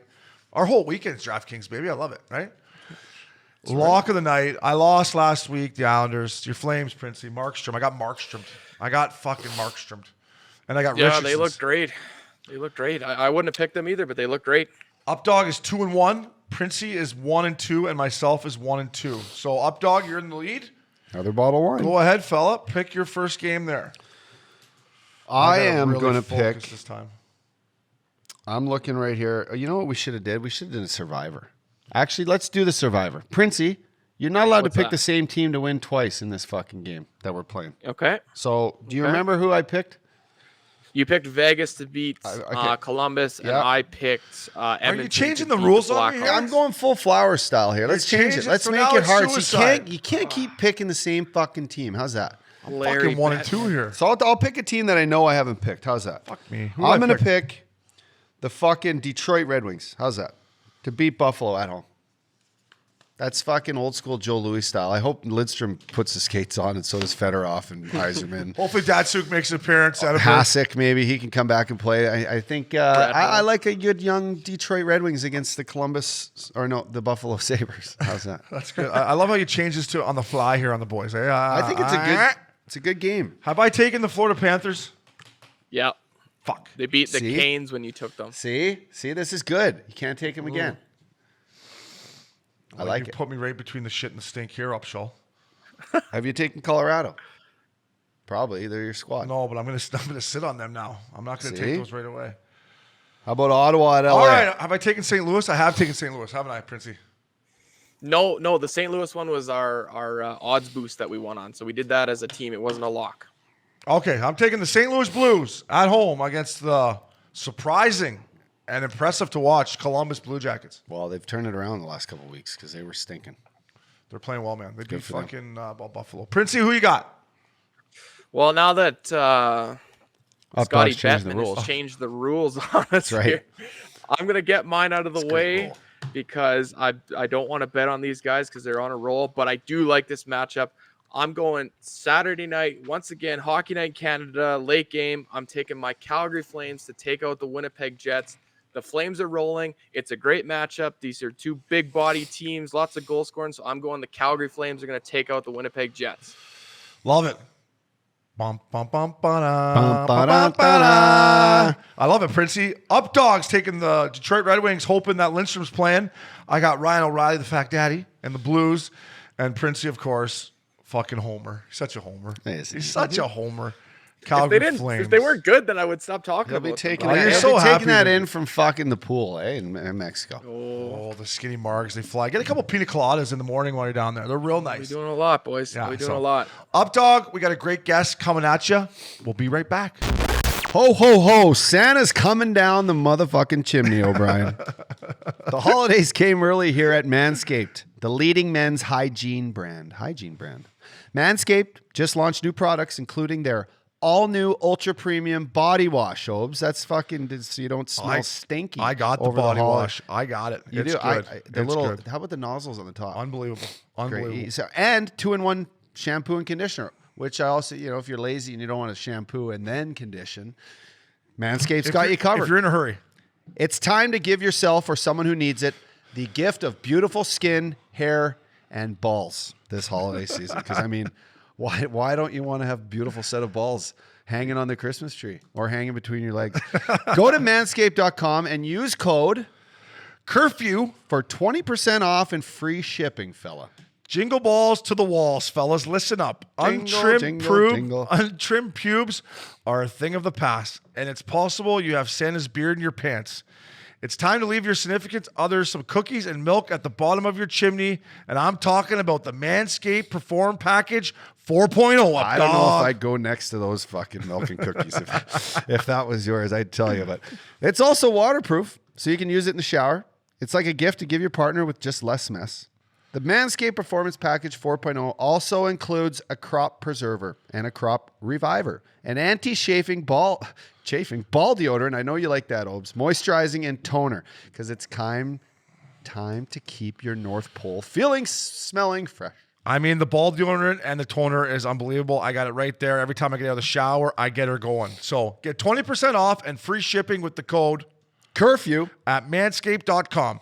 That's 20% off with free shipping at manscaped.com and use the code Curfew. Clean up your nuts and make Santa proud this year, Up Dog. Santa's coming down that chimney with a clean set of balls. Up Dog. It's fall. Winter's around the corner. Hockey's back. We're going to New York next month. It's good life, baby. Look at these hoodies, the Loop Terries. I mean, come on, baby. Yeah, it's nice that I always like popping up on the goodlifeclothing.com website, Obes, and just looking around. New colors, new fall edition here. I'm looking right now at this over-dyed denim snap shirt because I got the denim shirt going on right now, and it's just mint. You look at these fleece funnel necks. I mean, they have all the best gear in style, from sweatpants to fucking what you would call long johns back in the day. Long John Silvers, Long baby. The John old Long Silver. Johns. Good Life is your spot to look fresh, look clean. If you're looking for something to travel with too, I mean, the gear is the best to wear in the airports, on the plane, and then you just rock it right to the bar. You can wear it right on the bird and then right out to fucking happy hour with the boys with their sweaty nutsack. At Due West in NYC, Due West, baby. Up Dog, I got to get me this new Good Life Leisure Club sweatshirt. It looks sick. Black with the white trim. Double XL. Here I come. Well, you're in good luck, Obes, because goodlifeclothing.com, using promo code Curfew20, to all your friends out there, Curfew20. Look good, feel good, Obes. Fuck, it's fall time, baby. Gotta look fresh. Look good, feel good, play good. And honestly, the Henleys, listen, you can wear them underneath a nice denim, like you said. They got tons of long sleeve Henleys here now too, Uppy. I'm looking white ones, black. You know, I like my black in the wintertime. So the Henleys are great. Up Dog, these guys are unbelievable. I'm going to the store when I get to New York. Curfew 20, check it out. Get some fall gear. Hockey's back, Up Dog.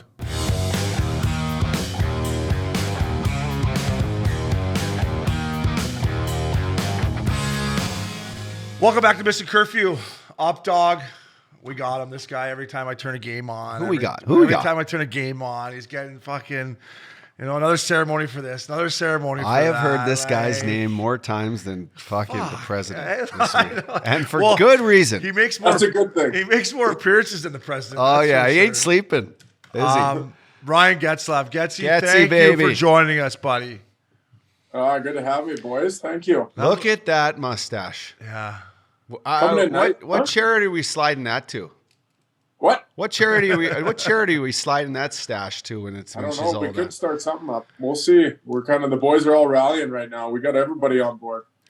Nice. That- I guess so. The way you're playing, everyone's on board. Yeah. That looks like the Ritz Carlton there behind you. Is that the Ritz there, bud? The Ritz Carlton. Spoken like a true vet you are. Is that where you live, Dobes? Where'd you live? No, I lived at the Four Seasons in Denver. So Getsy, where Getsy is, I was a little more like, I guess, north in the city over by Market where all the bars are. And I Would thought- you send them home with a little brekkie before they? I tell room service 24/7. I told him, hey, let's just pick up the phone, get whatever you want there, sweetheart. But listen, grab a coffee on your way out. it backfired on me, Gets, because the fucking doorman, whoever he was, he had a big mouth. So he kept telling Joel and all the front office guys, this O'Brien keeps having shakers here back at the Four Seasons. So Come on, doorman. it backfired on me, Getsy. You know what? You know what you should have learned out of that, buddy, is you tip your fucking doorman. Hey, he knows now. He's a man. He's a wise man with a little bit of age. But hey, Yeah. back then he was more focused on attacking. You know what? I never fucking tipped him, Getsy. No. Well, That's the problem. Getsy tips all his doorman and valet guys. He's got, He's so got a many damn Sprinter cars. van. He's got a fucking boat. He's got everything, this guy. Like, I know he's he got does. everything. By the way, how nice is the Sprinter van life, Getsy? Sprinter van life is nice. It's really nice coming home from the airport in LAX. Hey, that Get to was nice, kick back and watch TV. so totally. So I got my dad, Big Scott, here today, and we pull up. We pull up to our this beautiful place, Hall Pass Studios. It was right next to John Wayne Airport. And my old man's like, so is this where the Ducks leave from? I'm like, surprisingly, like not. No. He's like, what? I go LAX mostly because, they got a curfew here. We're stuck in the middle of this neighborhood and, it's after games, you can't fly in. So why leave? And he's like, fuck, that must suck. He's like, did the guys drive? I'm like, well, then it sucks having glasses of wine on the plane on the way home. So I go, so Getsy, of course Getsy, babe, professional like he is, he bought a Sprinter van. You know, and I think you learned that from a couple young lads here in Newport Beach back in the day, huh? I remember when Getzey would borrow the Sprinter van, we get it back, there'd be like kid seats in it. I'm like, what in the fuck is going on around here? Hey, we're going to Hollywood. Get the kid seats out of here. Yeah. Well, I don't know who you guys were taking with you. You don't do it to bring a mom home. You need a car seat in the back once in a while, you know? You were always welcome on those trips, Getzey. I always say sure.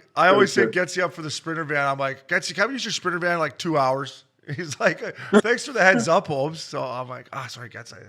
That's okay. Yeah. Getzey, man. Only for 2 hours. Getzey, man, we're so proud of everything you've done. We're gonna get into that, but just talk to me about, like, when I watch you play right now, fella, like the way you're skating and moving out there. Like, is it just that life's back to normal, or did you have a different off season, or what is it? Because you're moving well, fella. Obviously the whole conditions, everything, playing under fans, all that stuff brings a little excitement back into the game. And our young players are playing great right now and skating, and it allows you to kind of open up a little bit more and move the puck around. As you like to comment all the time, I'm not a big shooter, so it's kind of nice to have guys around me that are putting the puck in the net. But Getzey, I got to give Obie credit here, though, man. He gave you a fucking bump the one day. We like to fucking mix it up here on the pod and say stuff. Even sometimes we say it about our buddies, but he's like, fucking Getzey. Like, I tell you got to shoot. And then fucking lo and behold, our Missin Curfew we're getting the videos. Getzey's fucking firing it and scoring. And yeah, you bumped me right up to 1. I sent it to him. I took him through, because he doesn't have social media, this beauty, right? So I tried to send him the stuff from Missin Curfew that, we're talking about him and stuff. So I sent him that clip, and your text back was hilarious. You're like, chirping about how many points you had or something. You're like, I have this many reasons why I don't shoot. You tell me how many assists you have. I'm like, I have this many reasons why I don't shoot the fucking puck, O'Brien. I'm like, keep listening. We give you a compliment once you get going here. But so Getzey, but you mentioned it's the conditions are different. Like what's it like? Are you able to kind of, be that leader and teacher and go-to guy again? Like it was so hard last year watching guys play and watching guys that I played against, and you could be one and other guys throughout the league that you could just tell there was something different. But now you have this great young team. They're all like looking up to you. They're all having a chance to play like NHL hockey, which is in front of fans, which is excitement and, feeling the pressure of games. Like, is it a lot easier to teach these young kids, like, hey, now you're in the fucking NHL. Like, now this is what it's like when the game steps on. So, because you're a gamer. Yeah. So how's it been? It is. It's so much better. Last year was miserable. I mean, that's, when you look back on it, you think back your whole life. Like, I never played in front of no fans since I was 4 years old. Whether it was just moms and dads in the stands and everybody, you never played in an empty building ever. So playing through that last year was a whole different experience and a miserable one at that. But, this year going into it, it's been so much better. The fans are rallying. People are excited to be back in the building. And you're getting to see what the real world's like. And, last night was an example. We went in Nashville, which is a great building, tough building to play in. And it was our first travel east where you have a couple time zone change, all that kind of stuff. And it showed a little bit. We looked a little bit sluggish and found a way to battle and stay in the game. And obviously we let it slip away, but another experience for those guys that they've never experienced, for those guys that just started last year. It's such a great point. And when I watch the games this year, that's exactly that gets, right? Everyone's playing everyone, people flying in and out, east to west coast. I want to ask you about training camp. I'll be honest with you. I didn't see you guys getting off to this start. Did you see anything through training camp that you're like, here we go. We got some mojo going, some guys coming along, stuff like that? Yeah, a little bit. Our kids took a lot of steps last year. I thought playing as much as they did. But I think overall the mentality, we brought in the two veteran assistant coaches that I think have really had an effect on our overall confidence in games, being prepared, and just the overall excitement at the rink. I think, we developed a plan ahead of training camp on what we were going to do to be rested but be in shape. And I think our coach has done a good job following that plan at most times that enabled us to be able to have the excitement we need going on the ice. You talk about your coaching staff. I want to talk to you about Dally. Dally had a comment the other night after you guys lost your last home game against Carolina, I believe, 2-1. You guys played great. You guys hung in there. I thought it was for a loss, I thought it was a step in the right direction for you guys. He said, Ryan Getzlaf is driving the bus and Gibby's riding shotgun. Is that kind of how you're feeling right now? And the boys are kind of following you and Gibby? Well, I mean, Gibby's, this year I think Gibby's taken an enormous step forward in the way he's led, the way he's practiced. Everyone doesn't get to see him at practice all the time, but he's battling for every puck, and it really enables us to kind of rally around that and work harder in practice. He makes you try and bear down to score goals, all that stuff.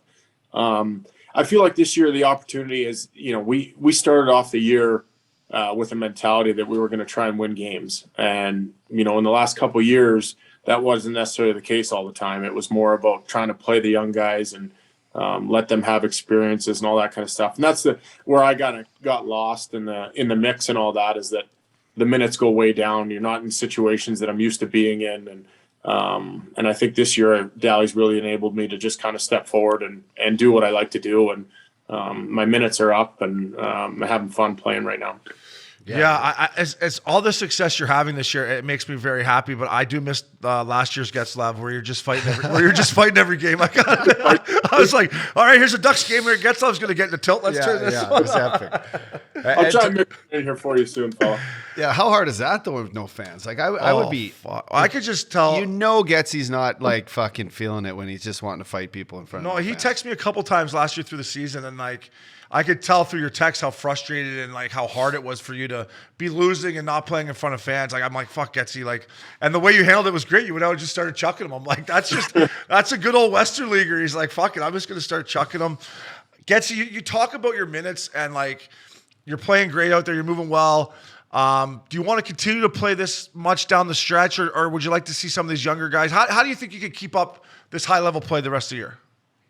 Well, I mean, it's not realistic. I can play 22 minutes every night for the whole season, I don't think. But I told Dally right from the start is that this league, everything, the whole year goes up and down. That's the way it goes for every team. Nobody rides the high the whole season. And if you find something that works, let's just roll with it until it doesn't. So we'll reevaluate, I think, as we get further into the season, if things aren't working and or if my body's slowing down or whatever it is. But Dallas has done a great job at, kind of moving me around in practice, not taking as many reps in practice, whether I get the day off or I just go out and have an extra guy on the line or whatever it is. So it's really helped. Speaking of chemistry and making things work, your line has been incredible this year, off to an incredible start. Can you describe what like kind of run this Troy Terry's on and just his game and does he remind you of anyone that you've ever played with? Like, cause I'm seeing this kid and he's buzzing. Is he a young worm? Is he a young Corey Perry? Does he have better wheels than Pears back in the day? But he has a knack for scoring and he's always around the puck, and you two have created so much chemistry. So what's it like to see a guy like that start off the year like he has? Oh, it's been great. I mean, Troy's a great kid. Nobody deserves to have success more than him. He's a humble kid that kind of just wants to be out there. And I think the thing with Troy that he's been doing this year is he's got that confidence where he's making plays with the puck and he's shooting it in the net. So I wouldn't say that him and Perry have similar skating styles. Terrace is a little bit faster. But he's a puck hound, and he gets in on that puck right away. And we finally kind of got to that point where we trust each other and know where each other are going to be. So he hands the puck off right away in the offensive zone and gets to where he needs to be. And then he's been making plays, which is great. Getsy said it. He's a puck hound, Obes. He's a hound dog. He's a hound dog. You're on half Bookie Bisky.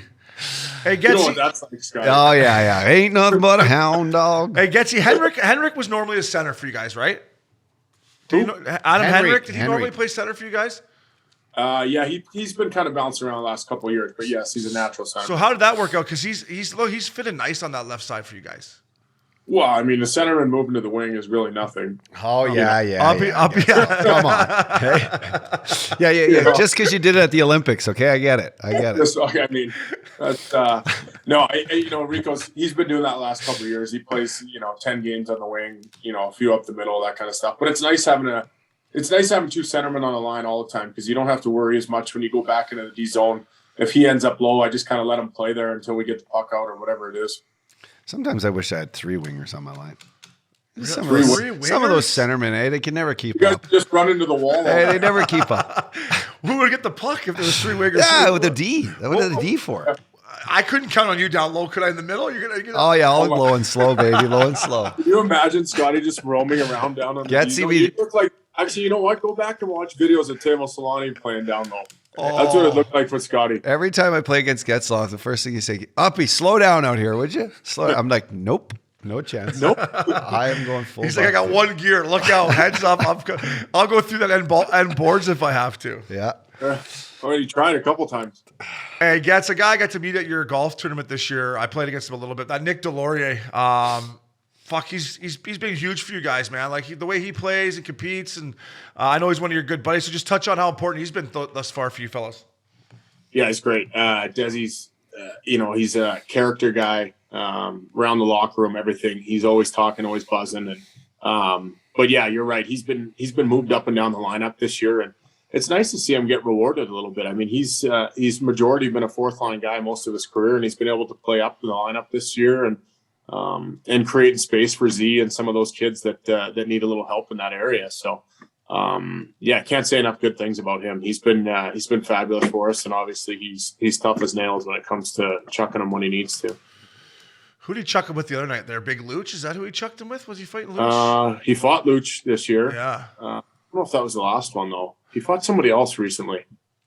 By the He's way, had a couple he's good a ones this gamer. year. Manson's stepping back in the lineup after he's had a been great. rough couple of years though with injuries. He stepped. I've seen him at a couple fights. Like we put him on Missin Curfew. He's really stepped up and played physical for you guys. Would you say? Yeah, he's doing better. He's Manimal's.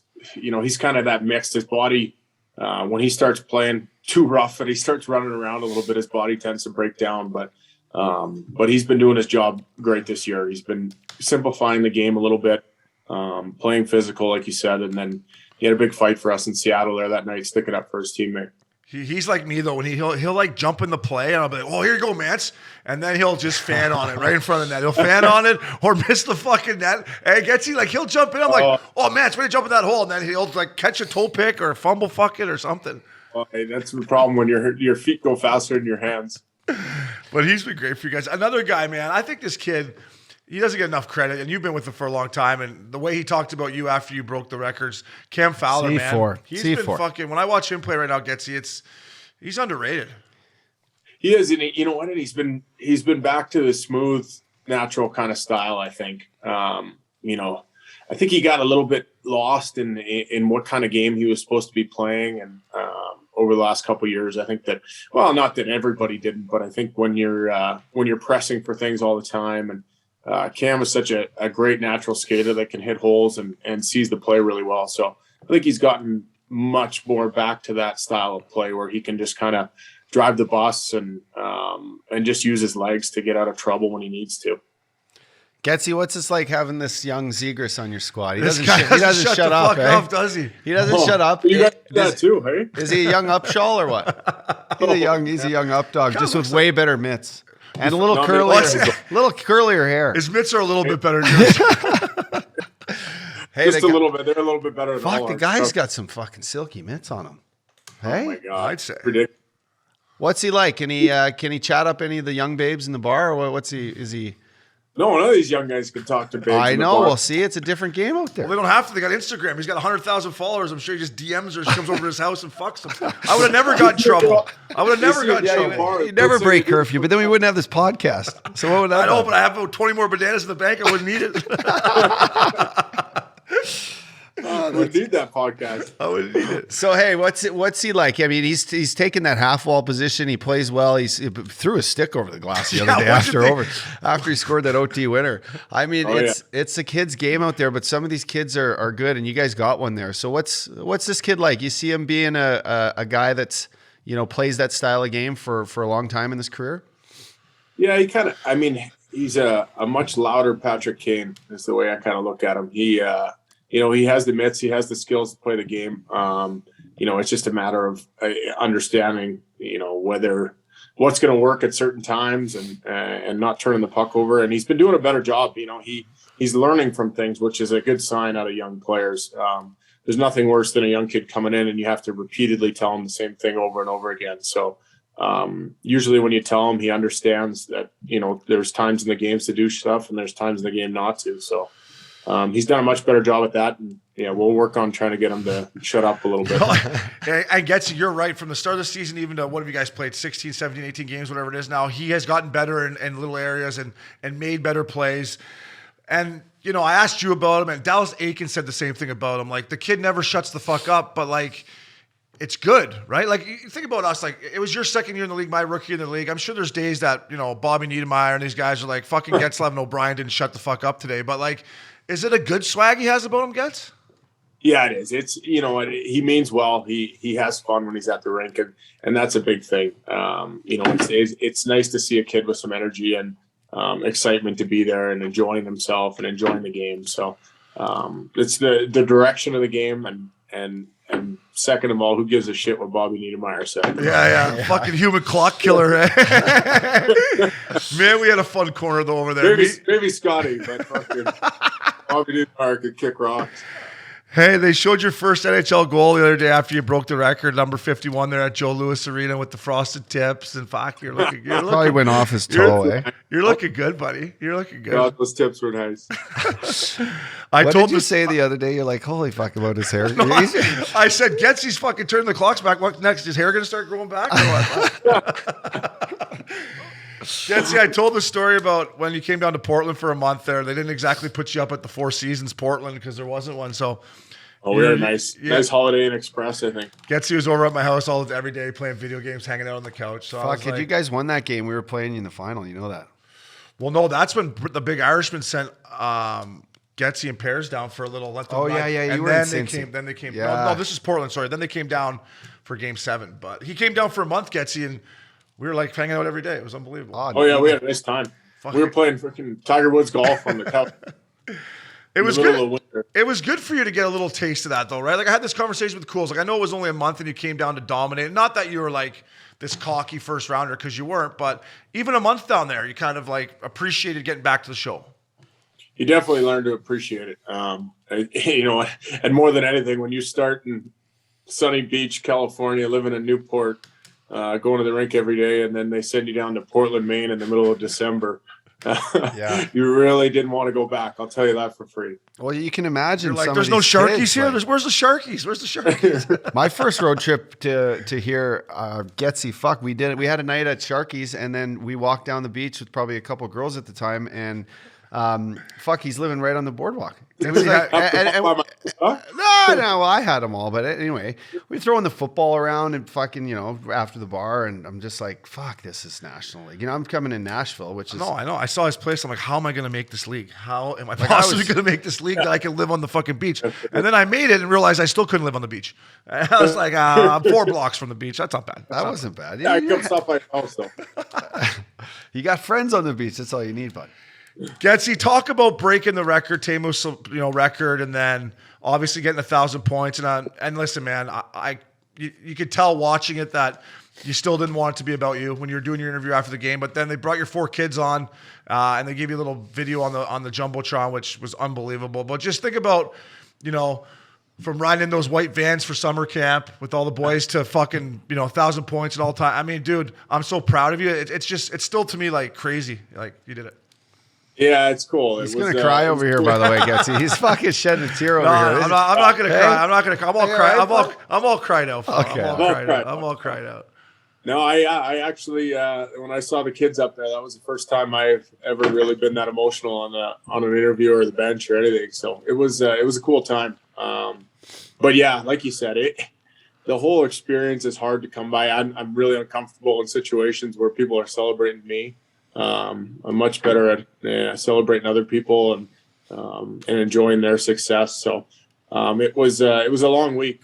Yeah, a lot going on with that. Those two things coming within a week and a half of each other, and but it was very cool to do it at home. I think that especially after last year, and had I hit it last year, I think it would have been a totally different experience. But being able to experience that in our building with our fans and family in the building, and And I couldn't have been more thankful to my teammates for making it special for me, even though I told everyone I didn't want it to be. So Yeah, you didn't want them all to come on the ice. You're like, get all right, boys, it's Yeah, over. And yeah, they were totally. just, I would stinky gloving you. I would have loved to just give you a stinky glove in there. I'm like, got oh yeah, the old face wash. I was waiting for that. The other A team, couple- waiting the 25 minutes. Like, to Getzlaf, get all it's that. only 1,000 Hey, points. Getzey, Get come the on, fuck man. off the ice here. It's 1,000. Come on, who Go cares? get 1,000 more Chase Gretz. No, Getzey, it is special though. You've done a lot for this community in Newport as far as hockey goes. I mean, you've really put it on the map in this team, and to see the rally around and what's special to me is how you've done this as a father too, man. It's so cool to have your kids at the game and them realize who you are, and them to not only idolize you as a father, but as like a captain, and you're like now you're the dad to these young kids on your team, and that's just. As a dad, I think it's the coolest thing. So your kids. Hey, Getzey, Uppy, Izzy goes to one alumni game. Uppy would have gave up all his kills. Oh, yeah. All his kills just to have her at a game when he's playing. 100%. He's like, I'll give up all my kills, all the hot chicks. Just to have Izzy at the I one throw game. my top 10 right out the window. I don't care. I got He's Izzy like, at the oh, match. it's nice. It's It was nice. the best. So I mean, I always it's the best. It is the best. It's cool, man. And again, I go back to last year again, how miserable it was not having kids in the dressing room, not having my kids at the games.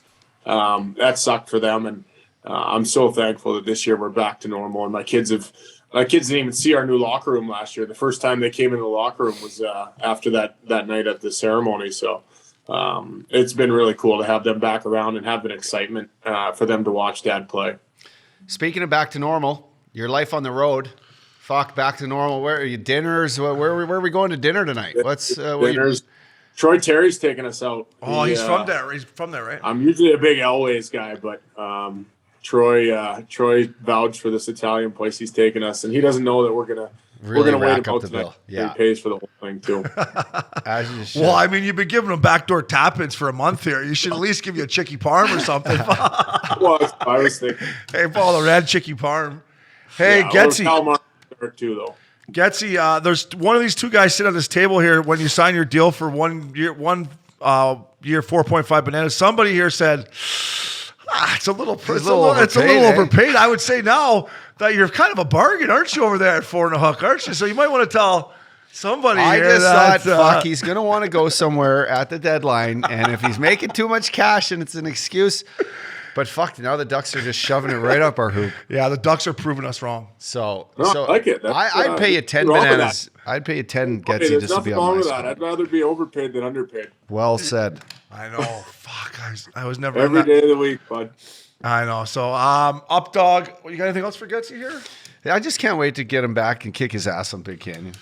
Yeah. Have you been able to golf at all or not? How is your golf game anyway? I haven't played in 3 weeks, but Obie's still going to make me play as a 0. Well, I got to play as a 4.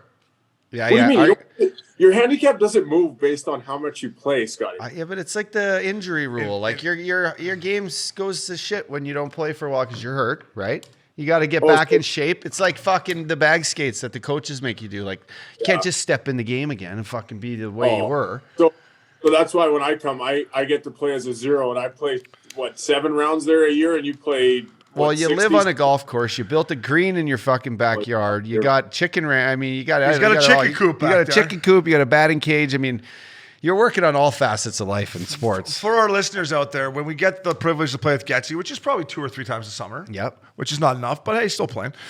Updog will press Getzey to the house here. And Getzey doesn't quite understand how he's like, how did I lose money? Hey, Getz, like, how did that happen? I have no idea how it happened. Actually, I have figured out how it happens. Updog birdies 18 every single time. If not, Getzey, we had to. He doesn't even worry about the rest of the round. Hey, Getzey, like you put the puck on my stick. All right, give me the puck. Getzey, we had to stop playing. So we always have team games, obviously, but I had to stop playing individuals with us because I didn't think it was good for our friendship. I didn't think it was good for our business here at Missin Curfew moving forward. Like, I just finally get them bent over and I get to 16 press, 17 press, double press. Yeah. I'm like, fuck off, Upshall. Like, it's never the double press. You don't even know what's going on. I get him 1. I get you with 1. Yeah, I wait. Getzey, man, we appreciate you taking some time out of your busy schedule. Congratulations on everything, buddy. Keep it going. Say hi to Dally for me. Dally, is it true he wore the same suit over the fucking 8-game winning streak? He didn't change his suit? Ooh, I don't know. Oh, I don't pay that much attention. I thought I saw that on the telecast, but he might. I'm gonna ask him tomorrow. Ask him tomorrow. Say, did you? Obi said he didn't change your suit. He was watching the games. You didn't change your suit for 8 days. Yeah, Obie said it was embarrassing too. I'll tell him. No, he's looking good back there. He's got the hair. He's got the hair flowing. Dally's got good style. Is he still rocking the Johnny Vervato stuff on off days? Yeah. Every meeting. Oh, he's got like the high tops. Getzey, what are you wearing into games? Are you what's like are you still wearing a suit, sick Gucci suit? What do you got? I'm not much of a suit guy. Yeah, good. Clothing isn't exactly my game anyway, but my boy Ian at Grayson hooked me up. I wear a lot of Grayson. Nice. All right, so you're going comfy. Shirts. For you. I was gonna say, because on the golf course, you look Always like a looking fucking mint. PG. You never wear shorts anymore. You always wear pants. You're like, it's fucking middle of July. You come out with pants. I'm like, He's a fucking pro, man. Hall of Timmy, Famer. you can see his big crank in the You see fucking the crank, I'm like, eh? yeah, your crank fucking. How do you swing with the crank in the fucking tight pants? Like, you're hitting it past me. Your crank's hanging out here. What's going on? You're wearing pants. Fuck, This guy's got it all. You made 1,000 points. $100 million. Like, fuck me. How am I supposed to beat you out here today? That's part of the plan, buddy. I wear those tight pants so you can see it a little bit. So you would little intimidation factor. You and Dustin Johnson like to wear the tight ones so you can see the shaft out there. It's a fucking tailor-made ad. Hey, careful with that altitude tomorrow out there, eh? Don't get caught out on too many shifts. Fuck, you're telling me. I had a practice shift today and I almost passed out. Getzey, you're the man. We love you, buddy. Thank you for doing this. Getzey, babe, thanks, man. Easy, You got it, boys. easy Thank on the you. bread at the Italian dinner night. Hey, stay light, buddy. Stay light. Yeah. Up Dizzle, DraftKings, baby. You got to love these guys. They're everywhere. The NFL season is rolling along, but it's never too late to get in on the action with DraftKings. You're damn right. The official daily fantasy partner of the NFL. This week, new customers can get a free shot at millions of dollars in total prizes. So, Obes and listeners out there, do not miss your shot to get in some skin in the game. Got to have some skin in the game, up dog. Playing daily fantasy football is simple. Just pick your lineup of NFL stars while staying under the salary cap and score enough points to bring home cash. And with the free shot at millions of dollars in total prizes, you'll feel the NFL action like never before. DraftKings is safe, secure, reliable. Best of all, you can deposit and withdraw your cash whenever you want. I know what I'm doing today. I'm going to have a little competition with you for this weekend. That's what we're doing. do it.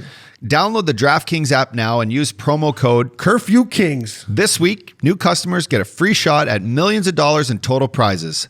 So enter the promo code Curfew Kings to get a free shot at millions in total prizes with your first deposit. That's code Curfew Kings, up dog. only at DraftKings, the official daily fantasy partner of the NFL.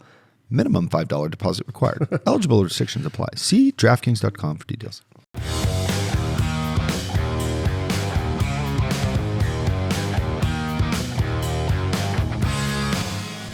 Fella. Up Dizzle. Getzey, our boy Getzey, hanging out at the Ritz-Carlton. I Deal. miss the fucking Ritz-Carltons. I man. do too, but the ultimate captain, huh? Remember that cucumber water you get in the fucking lobby? Oh, the smell of the lobby though. Go It to was the like spa. the Four Seasons and Ritz, they all had this distinct smell. You go in there. The Four Seasons smell like a spa. I know. The Ritz smelled like cougars. Like, you What- know, that perfume. What did the Weston smell like? Shit. Stinky. It was stinky. Stinky box. Not another Weston. Not another Quote- fucking Weston Quoted bully. by Dave Boland. Oh, bully, I love you. Getzey, our first, help me out with the word, reoccurring guest. Is that the right reoccurring? Second time First- on? first, reoccurring. Well, Flowers. Does Flowers count? Lupul. Flowers don't count. Lupul doesn't count. Lupul's part of the pod. He just doesn't know it. He just doesn't show up. Yeah, he's part of He's it. part of it. He's a squad. Getzey, babe, is what an incredible,